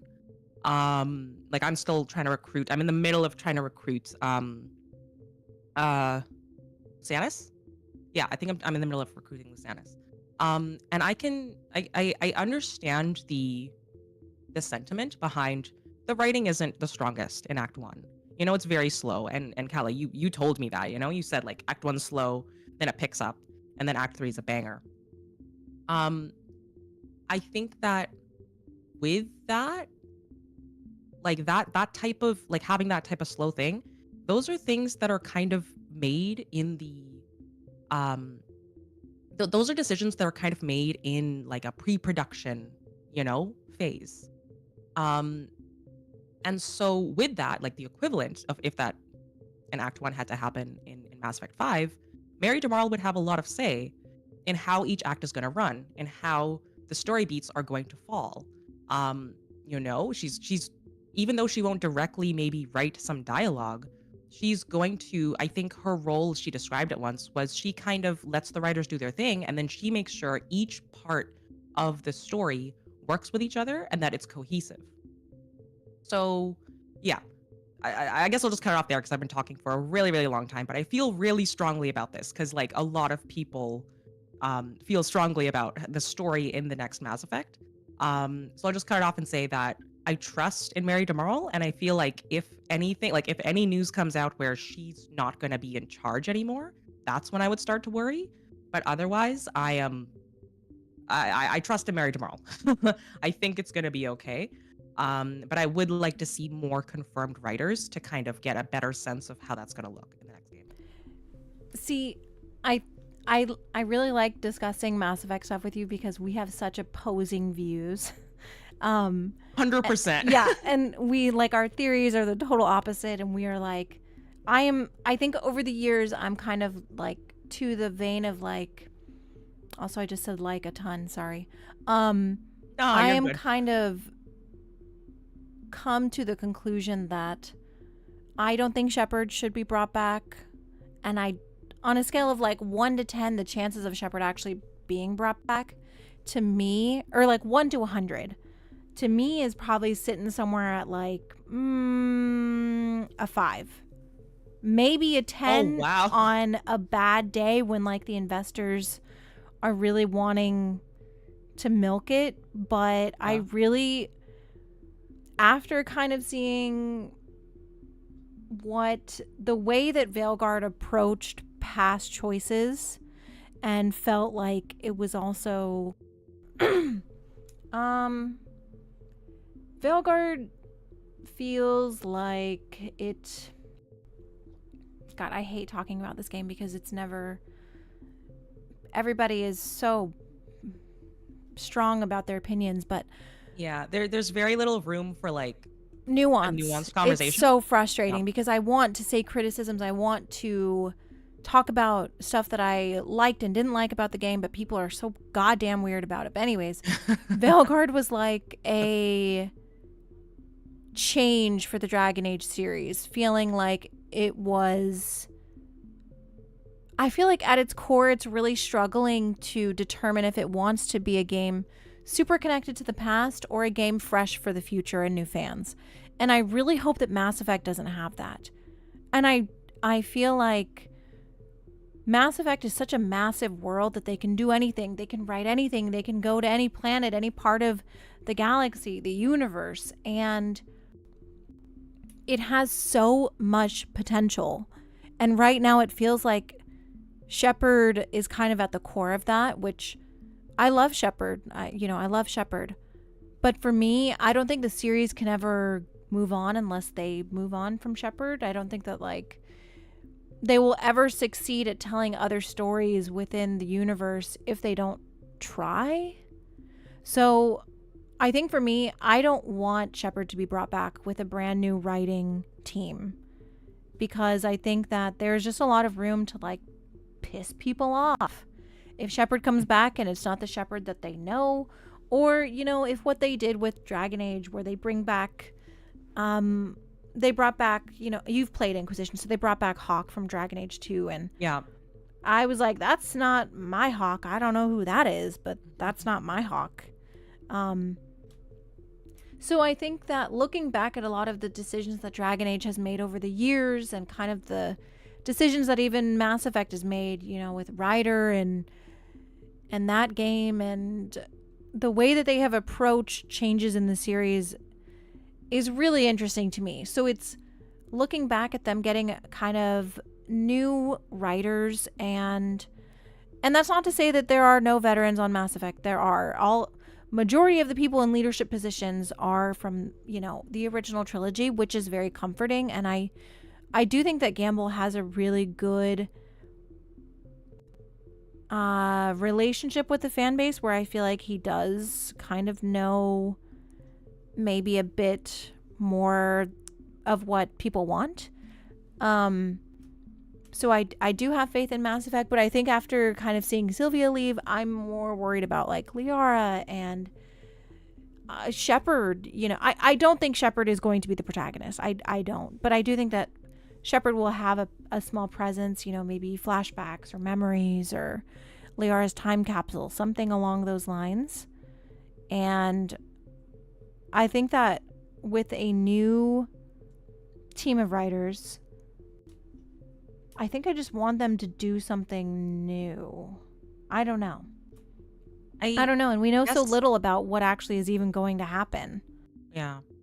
I guess off of that, well, one, I wanted to just ask, because I found it absolutely hilarious that you were like, on a scale of 1 to 100 on whether Shepard's gonna come back. You said 5 or 10, Yeah, right? no, well, if the way that they talked about Dragon Age in a lot of the interviews of basically like they don't want to override people's canons and they Mhm. don't want to, and these are things that Gamble has said. Gamble over the years has said several times. Number one, Shepard's story is over. Number two, Mhm. we respect choices. All the endings are, like up to you, and they don't want to like these are things that are not just Dragon Age, sentiments. They are Specific. supposed Yeah. to be a BioWare thing as a whole.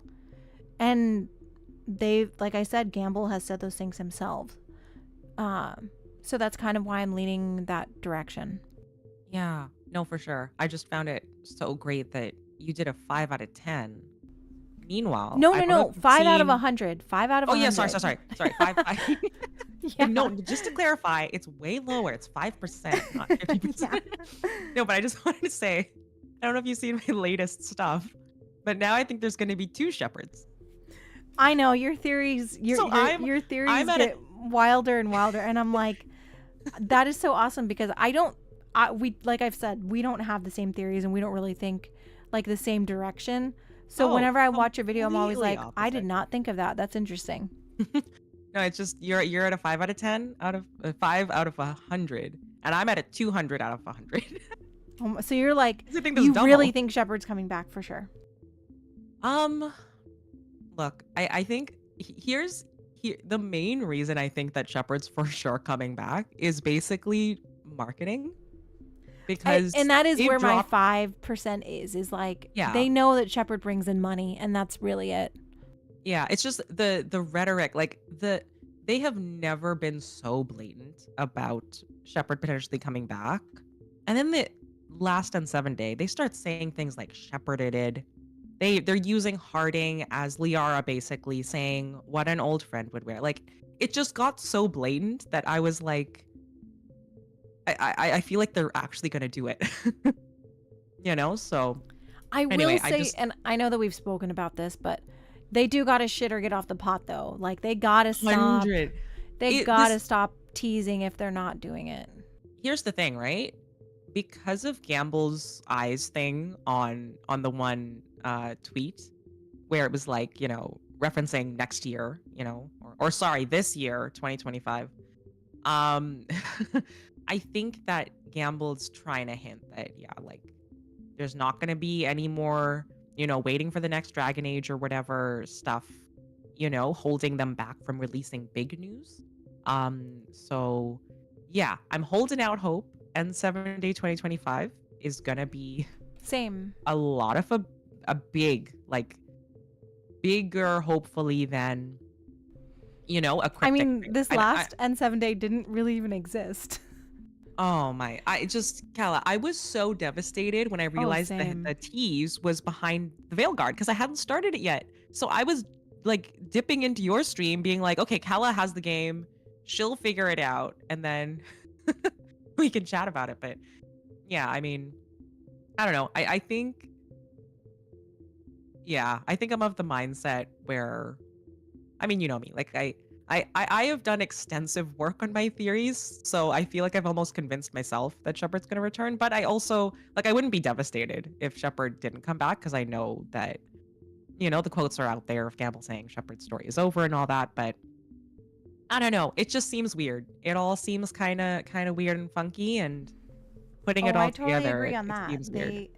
I totally agree on that, but they did the same thing for Andromeda, and that's where I think the problem is they like That's the kept thing. teasing the N7, and then it was like, oh, that is an N7 who dies in like the first minute of the game, and then when you wear the N7 armor in game, they're like, should you be wearing that?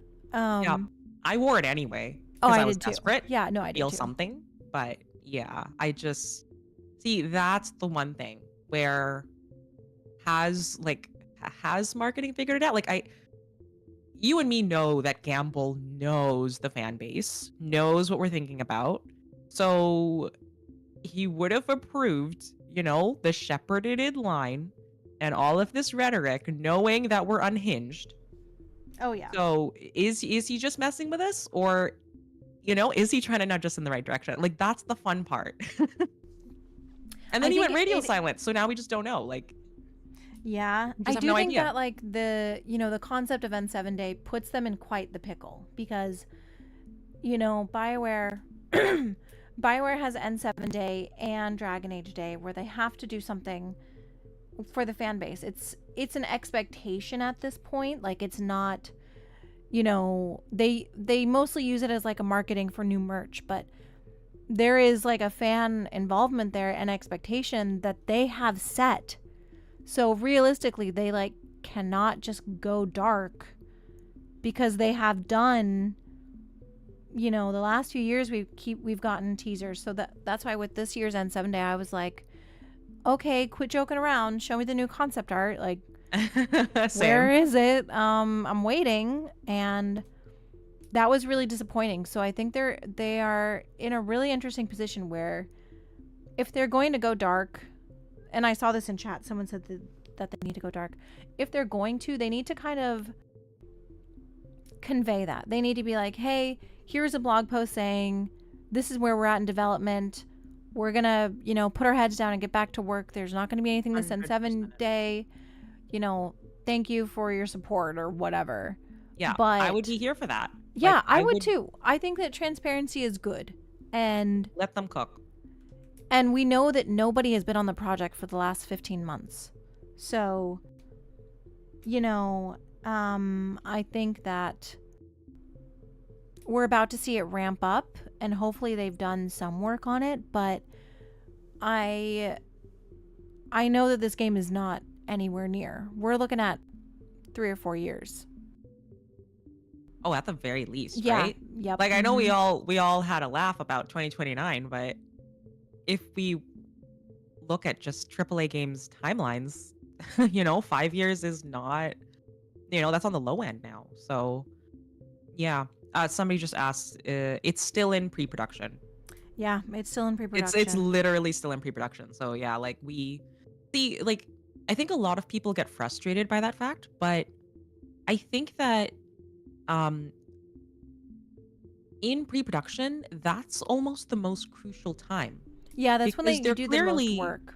Yeah, like they need to hash out, okay, what's the world state gonna look like? Who's the companions, who's the protagonist, who's the antagonist? Like all of those things are decided in pre-production. So I'm hoping it benefits the game. Because I know that obviously, like, I'm sure you felt this too, Kala, with like when you're stewing on writing like a script for a video and you kind of stew too long, sometimes it can get a little bit away from what you originally intended, or it kind of morphs into something. Like I know at least that's how I feel sometimes. Oh, same. I have a 20-page cyberpunk script that I wrote, and I just like found it the other day, and I was like, what the fuck am I even talking about? Like I'm just yapping, and I was like, I don't even know if I can repurpose this. I think I was just like so in my feels after finishing cyberpunk that I was like, I guess I'll just write 20 pages of whatever. But no, I totally know what you mean. Yeah, so like I'm just hoping that in pre-production, which obviously is not the same as writing a random YouTube video, but I'm just hoping that they're building on whatever they're planning, and from what I can tell, like the teasers can be cohesive. I mean, obviously I'm theorizing, and my theories are trying to make it cohesive, but I think they know what they're doing. And I think just to touch on when you were talking about how Dragon Age had kind of handled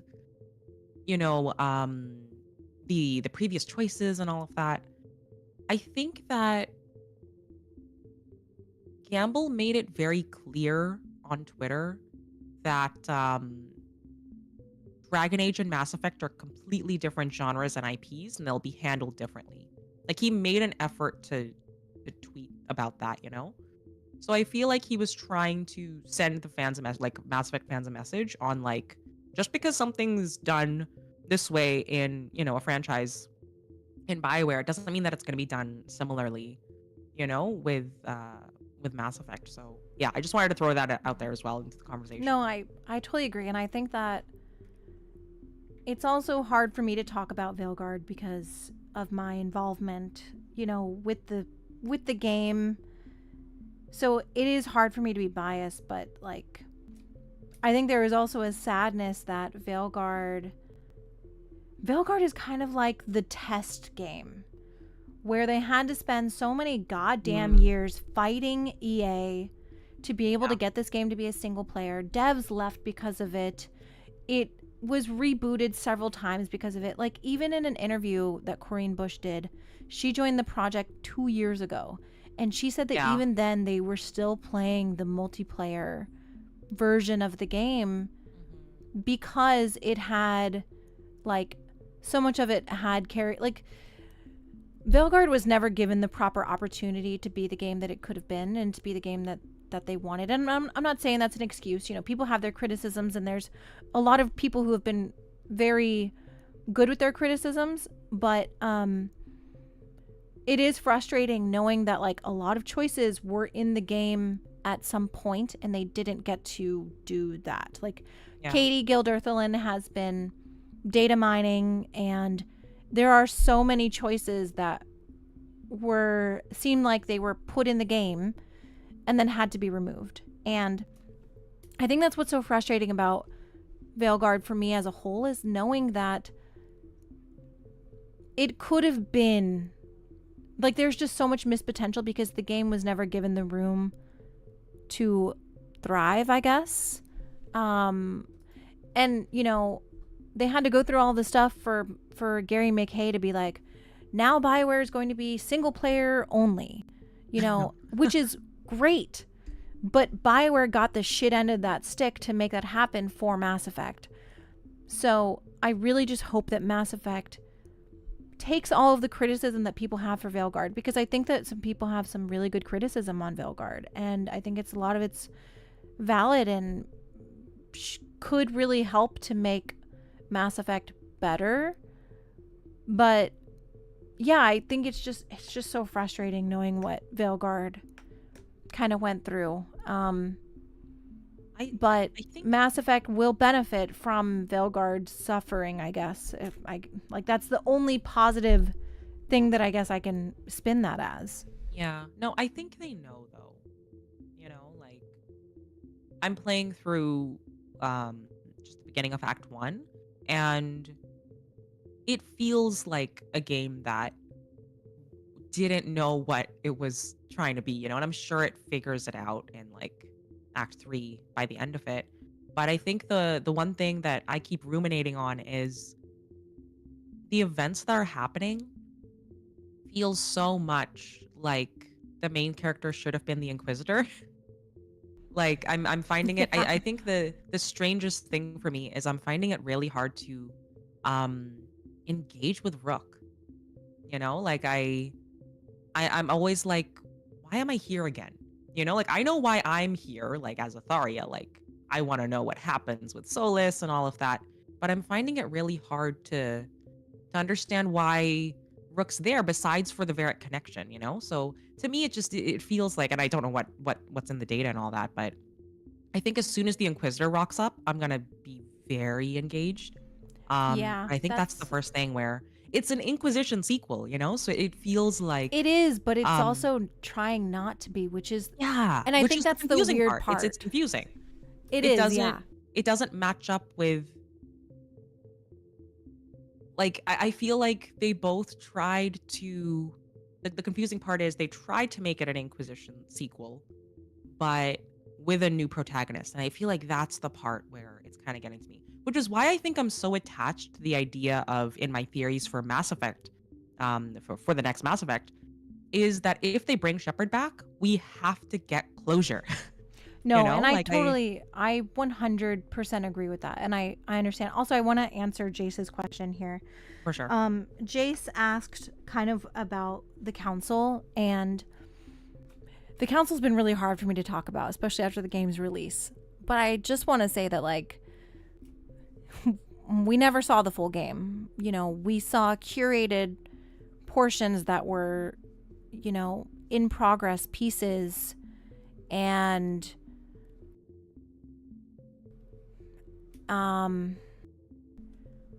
how do I word that carefully? I gave a lot of feedback on things that I did not like. I mean, we all did. And ultimately, I don't really feel like the council had that much of an impact. I think the only thing that I think that we really affected was kind of Rook. In the beginning, we all did not like Rook. Rook went through a lot of changes. And I like Rook now, but I fucking hated the original Rook. And Wow. I'm so glad that they changed so much. Like, and I mean, that's like also part of like game development. That's, you know, part of that is normal. But I still do feel a disconnect with Rook still. So I totally get it. I do think that for me, my biggest issue with the game is that it struggles being a sequel and not being a sequel at the same time. Yeah. That Which is is my main criticism with the game. And I think that's which my main concern for Mass Effect 5. Yeah, no, I totally get that. I think that yeah, like when I first loaded into the game and stuff like that, during the Solus ritual part, I was like, okay, I'm here for this. Like essentially like Varric's lackey or whatever. You know, so I'm kind of here for it on that level, but I think again, it's one of those things where those decisions are made in pre-production, right? So, and like the poor devs that didn't even know if it was going to be multiplayer up until 2 years ago, like how are they supposed to work with that, right? So, yeah, it's a little sad, but yeah, I think that I look forward to jumping into the game though. Like with saying that, every time I'm like at the end of the day, I'm like, yeah, I want to load into it. But I guess I'm a little sad that I think for new Dragon Age fans, it must have been incredibly confusing to jump into that. Like both feeling a little bit like, okay, I don't know what's going on with Solus entirely. And, you know, your only connection to what's happening is Varric, and, you know, Varric kind of is removed from the plot a little bit, without spoilers, at the beginning. So, yeah, it's a little strange, but I'm still here for it. And again, I do think that from everything we're seeing from Mass Effect, I think they had a plan in place. And like, at least with my theories and stuff, it feels like it has been like that plan has been in place since Andromeda. Just from, you know, the conspiracy theories that I have, but it seems a lot more cohesive, and I think they know what they want to do with it. And I'm glad that Gamble has been on the team since Mass Effect 3, since Andromeda. I and do now, trust Gamble. Yeah, I like, do trust him. He's the thread that will connect all of those things. And he's also directly said in blog posts, like, multiple times, like, whatever you guys are thinking about are the things we're thinking about. And he directly says, like, you know, what does a baby Volus look like? The endings. And then the whole what about S hyphen thing that we all know is what about Shepard. Like, I think the thing that gives me a lot more hope for Mass Effect is Gamble is saying the right things. You know, he's saying the right things about listening to you guys. And, you know, it gives me the impression, at least, like, I don't know if this is just the marketing side of things, you know, where they just want us to feel these things, but they're not going to follow through. Like, I hope they follow through. But I'm hearing the right things, which at least makes me a bit hopeful. Yeah, I think that I do have a lot of trust in Gamble, just because he does seem to be kind of like, he knows what people are criticizing. He knows what people are saying. But also, you know, Reckless says here, you know, how much power does Gamble actually have when you look at what happened with Veilguard? And I mean, yeah, that's a valid concern. I really, again, Veilguard suffered through a really, you know, shitty development. It's like, and I'm not saying that as like anybody who knows anything. They have been very transparent about how much this game has changed, the iterations it's went through, how much was scrapped. Like, it's very apparent. And looking at the data mine files, there's a lot that was in the game that was cut. And it just makes me sad. And I really hope that Gamble is given the room that Dragon Age wasn't given. I really just hope that, you know, they've had the same team for a while. You know, Dragon Age had so much turnover with, you know, the leadership, whereas the Mass Effect team seems stable. And I think that's part of why I feel more trust with the Mass Effect team as it is Yeah. right now. So I just really hope that they, I hope EA gives them the room to do what they want to do. That's my major concern when it comes to Mass Effect 5, is that I just hope Yeah. that they are given the proper space to make the game that they want to make. Well, here's the thing off of that, right? During Veilguard's development, they got a new general manager with Gary McKay, who, you know, definitively finally was like, okay, BioWare is going to be about single player games. Yeah, I You know, think it and that was was neat, for sure 2022. needed, yeah.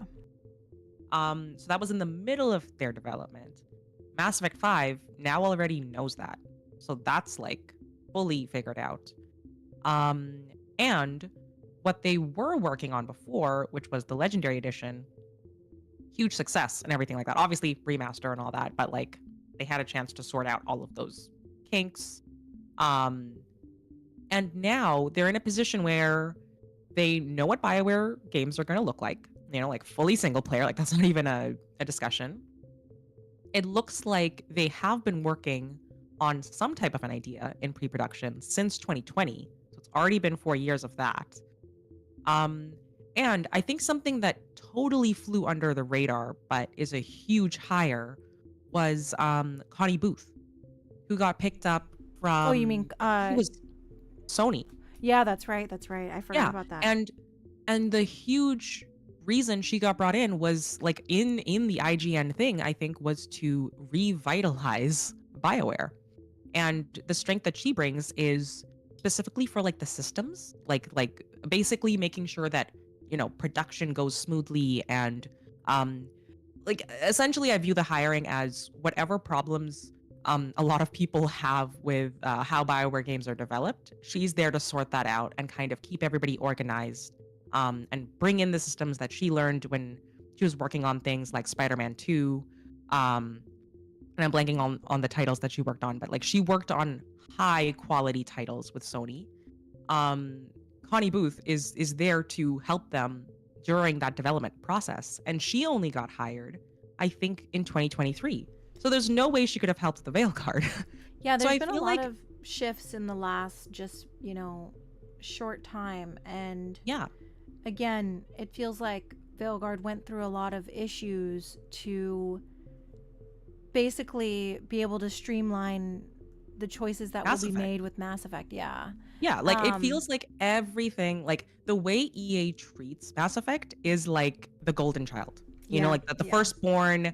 We will do anything for you. Like we will hire whoever you need. And then Dragon Age is the poor, just, you know, the second child. Just, you know, Yeah. go do your thing. Like that's what it feels like. So I think that I'm hoping that like Mass Effect will go smoother. Sorry, I just hit my mic. Mass Effect will go smoother just because EA is giving them the room to do their thing, you know? Yep. And it seems like, you know, those hirings don't happen unless leadership is like, okay, here's some problems that we're having, you know, either Gamble or Gary McKay or whoever. And then they're like, okay, we'll go out and we'll do what you need, you know, like we'll go hire a Connie Booth, or, you know, we'll go get you a Mary DeMarle. Yeah, and I think so yeah. I think if people want more like insight into this stuff, like everything that I've said, aside from that tiny bit about the council, is like public information. I really recommend becoming a subscriber on Mark Dara's YouTube channel, because he gives some really, really interesting insight into BioWare as a whole. Like when he started at BioWare, people were like making desks for themselves because like things were just not set up. So it's really interesting kind of hearing that perspective from someone who knows, you know, BioWare intimately. His videos are really, really, really insightful. I really love watching his stuff. So definitely go check out Mark Dara's YouTube if you haven't. But yeah, I just hope that Mass Effect is given the room. And in the meantime, you know, while we kind of wait and see, at least we have Exodus. And Exactly. Intergalactic, even though I don't think Intergalactic is coming out anytime soon. Mm-mm. But it looks so good. I loved the I'm- music. So- I was really into the yeah. music. Well, yeah. I wasn't sure which parts. I think the initial parts were probably from the soundtrack, but then it morphed into the "It's a Sin" from I'm blanking on it, but it morphed into an actual song. I think I wrote it here. Did it? I just remember the. Yeah, I just remember okay, the. wait, I wrote this the down. beginning. I just really Yeah, like the it's music. the song is "It's a Sin" by Pet Shop Boys. Oh. Near the end, it was like an actual song, but I don't know if the initial trills of whatever was the actual soundtrack. Yeah, but I love the vibe. Like yeah, it's to I'm me. just excited to learn more because I feel like we still know nothing. Oh, we know absolutely nothing, dude. I have conspiracy theories already about Intergalactic. Oh my gosh. If you wanted to hear I'm about not that. surprised. No. No, but okay, I'll just drop this. I'll just drop this one conspiracy theory, okay? See, just so you can go watch it back later. The jacket that that Jordan is wearing is a red jacket, okay? And if you zoom in on one of the newspaper clippings that has the 5 aces on it, like the criminal group that she's tracking, somebody in there is wearing a red jacket. And I think that those two know each other. Oh my god, That's you my really are conspiracy going theory. crazy. I think it's the same jacket. I don't know. Anyway. I was zooming in, guys. I was What did you think of the music in the Exodus trailer? Oh man, loved it. I think that I'm always a little bit worried whenever a new like sci-fi IP drop because it can fall into the trap of sounding very similar to other IPs, like obviously with Mass Effect being at the top, but Exodus's like original soundtrack I think is going to be very unique, and again I think it's going to vibe with that storyline of just, you know, being in an unknown place and being really exploratory. I loved the gameplay stuff. I loved being able to see stealth takedowns, whatever that wacky cool thing was where they had to like open, it was just a huge slab of rock and they had to use a certain thing that was to like cool, laser yeah. it.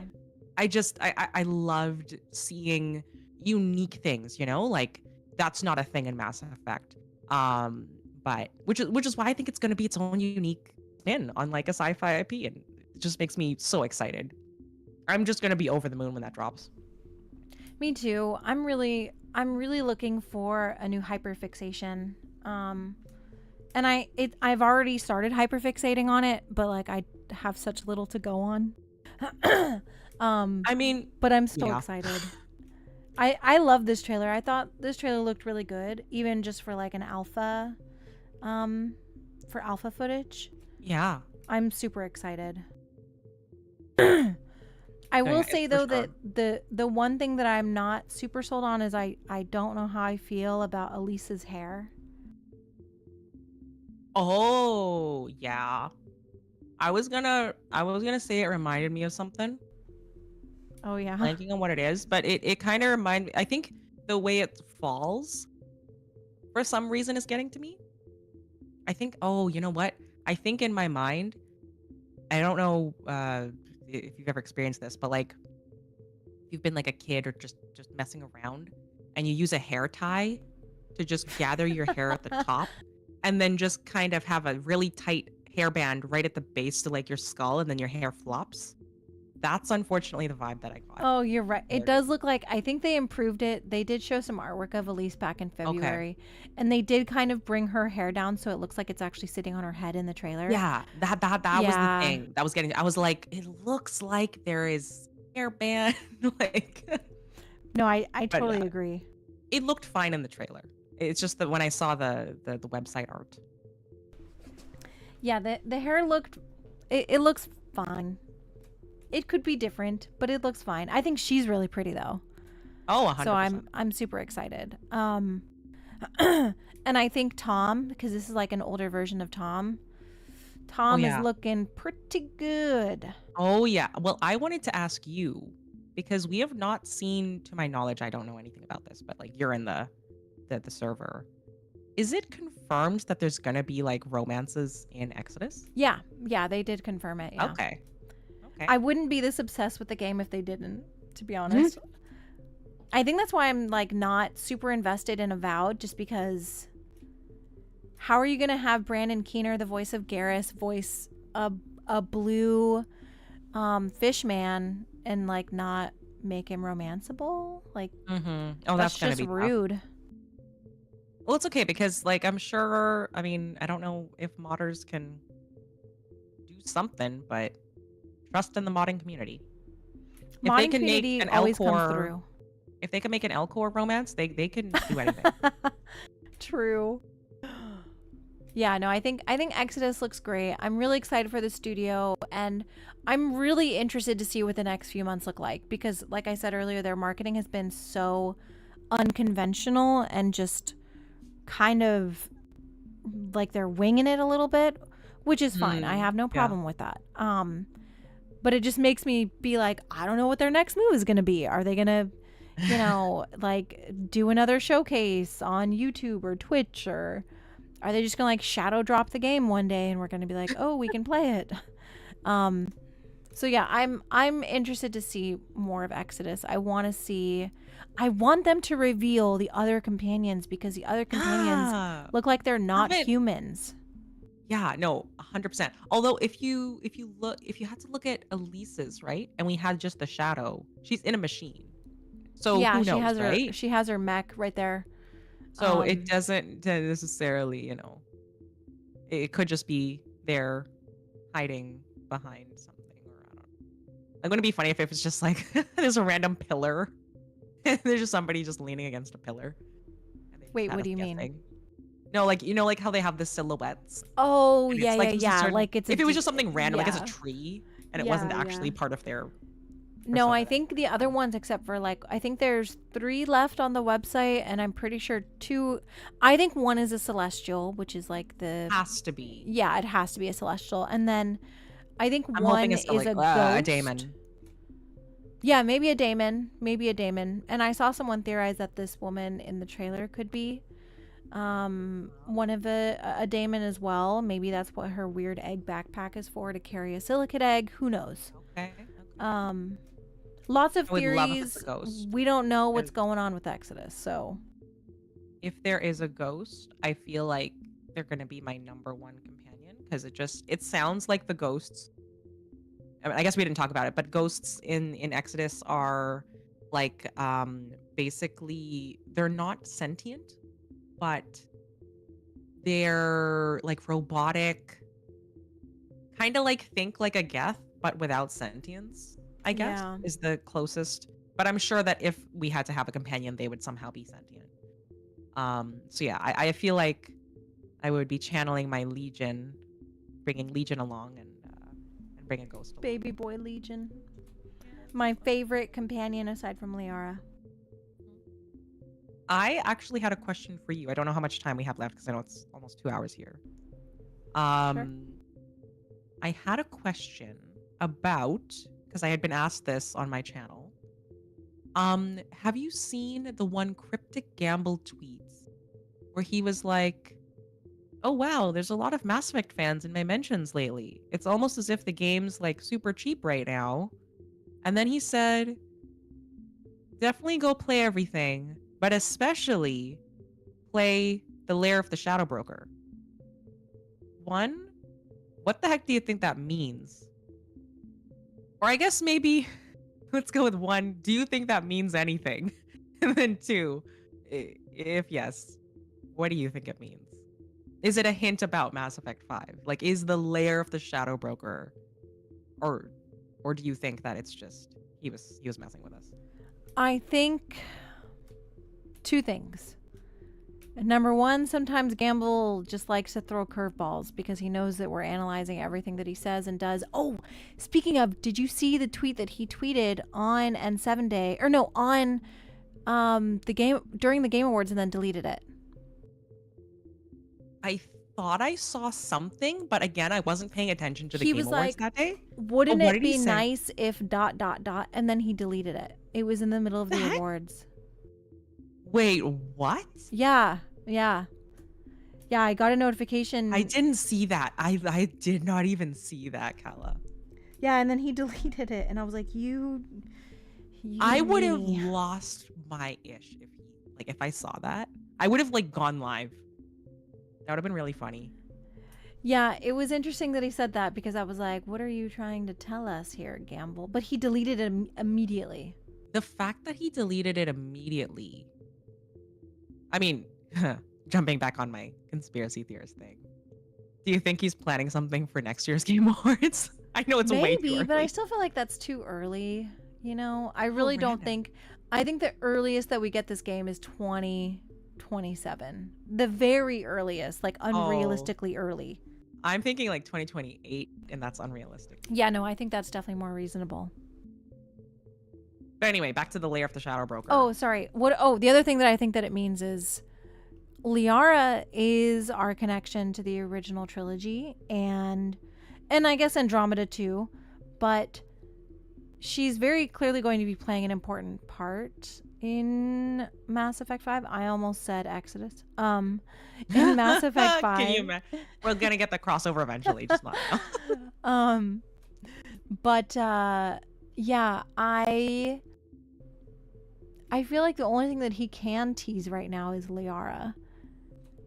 So maybe he's just telling people to be extra prepared for Liara. I don't know. But like, we already know that, right? So Yeah, just but do new okay. fans? I don't know. I don't know. Do you think? Okay, I mean, they've already teased her. Yeah, I What's don't that? know. Okay, here's my unhinged take. I mean, it's not even really unhinged because we can't even draw like any solid conclusions. But I feel like the first thought I had was that the Yogg are gonna be heavily involved in the next Mass Effect. Which like I'd be the down for Yogg that. is the previous Shadow Broker used to be a Yogg, the literal only instance, or I guess we see that random Yogg on the Solarian homeworld that goes by, and then Garrus makes that really funny comment. He's like, there goes the next Shadow Broker. And then Liara says, not funny.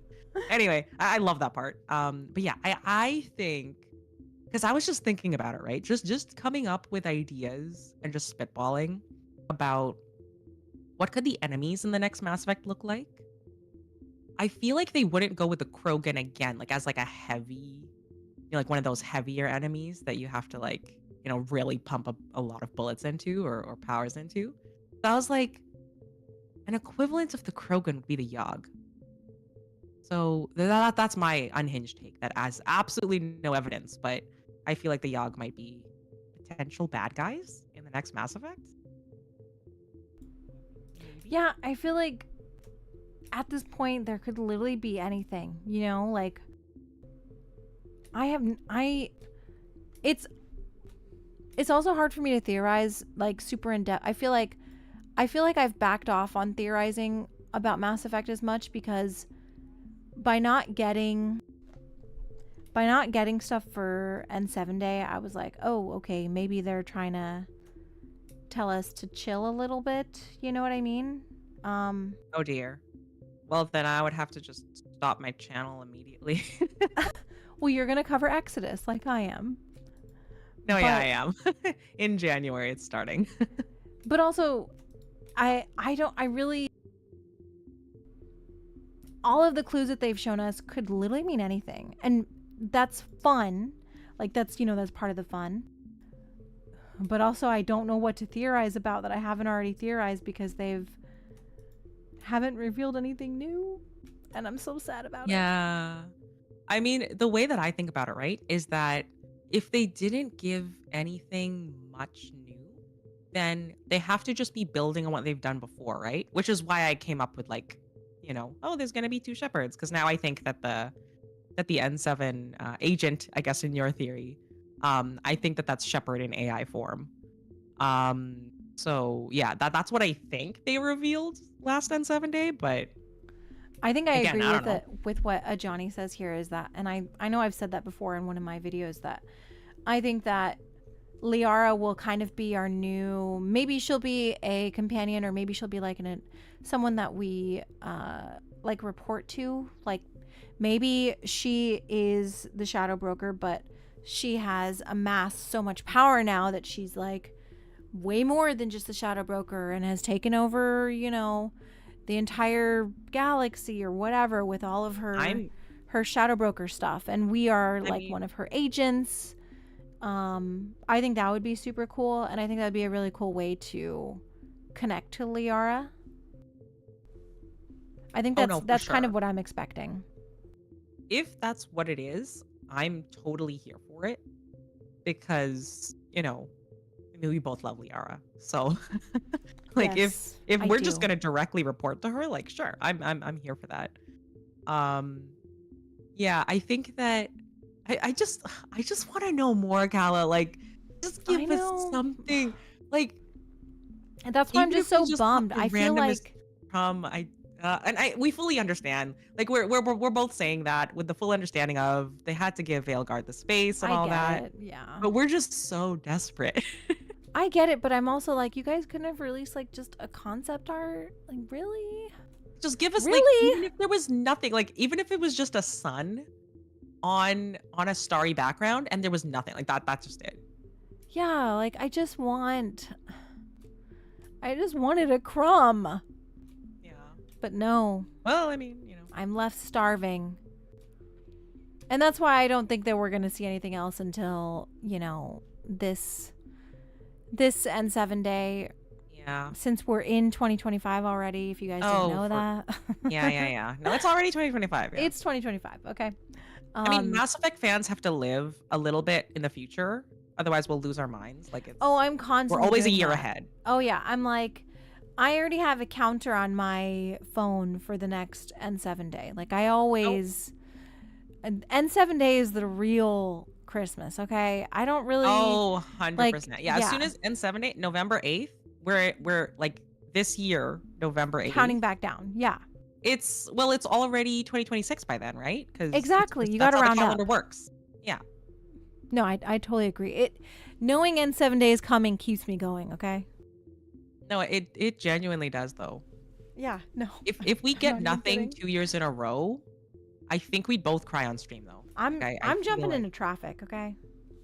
At that point, no, but for real, I do think that based on what he teased, this year will be a lot yeah. bigger. And I had planned a bunch of stuff for the last N7 day, and I was not feeling well, so I didn't get to do it. But in a way, it was good because we didn't get shit.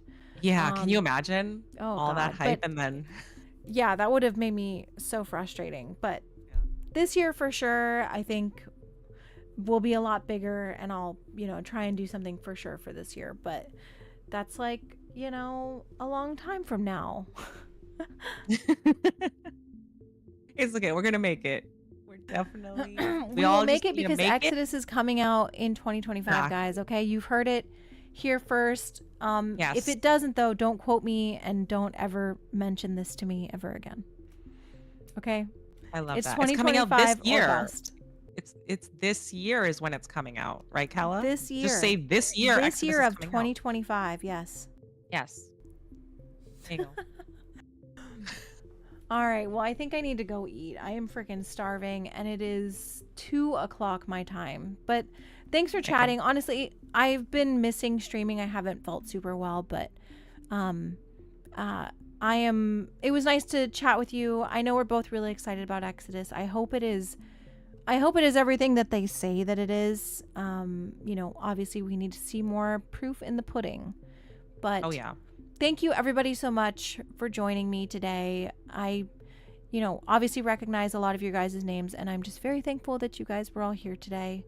Thank you for always watching my videos, and Atharia too. Make sure if you guys have not, you go check out her channel. I'm gonna link it here in a second. If you want to say your goodbyes while I'm doing that. Yeah. No, for sure. Also, I just wanted to answer this one question from N7 Elite. Would y'all be okay with the bad guys being the top leadership of the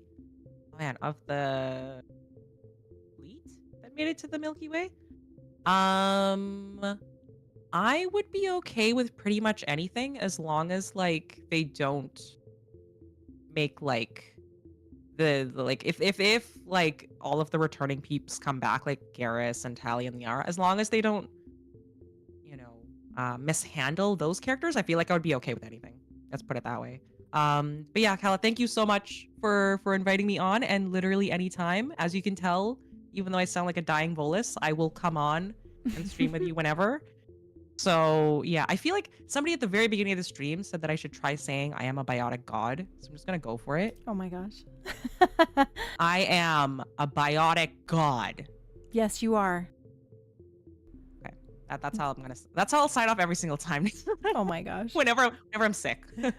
We'll do another stream when there's another big Exodus reveal, like maybe after, Yeah. you know, in a few months from now if they reveal whatever, and we can talk about that. Definitely. And I'm for sure going to be covering a lot more Exodus stuff in January because it is what is on my mind. And we didn't get a lot of Mass Effect crumbs. So yeah, I'm looking forward to it. But yeah, thanks, chat. And thank you so much, Kala, for inviting me. Yeah, thanks everybody. See you guys next time. Bye. Bye.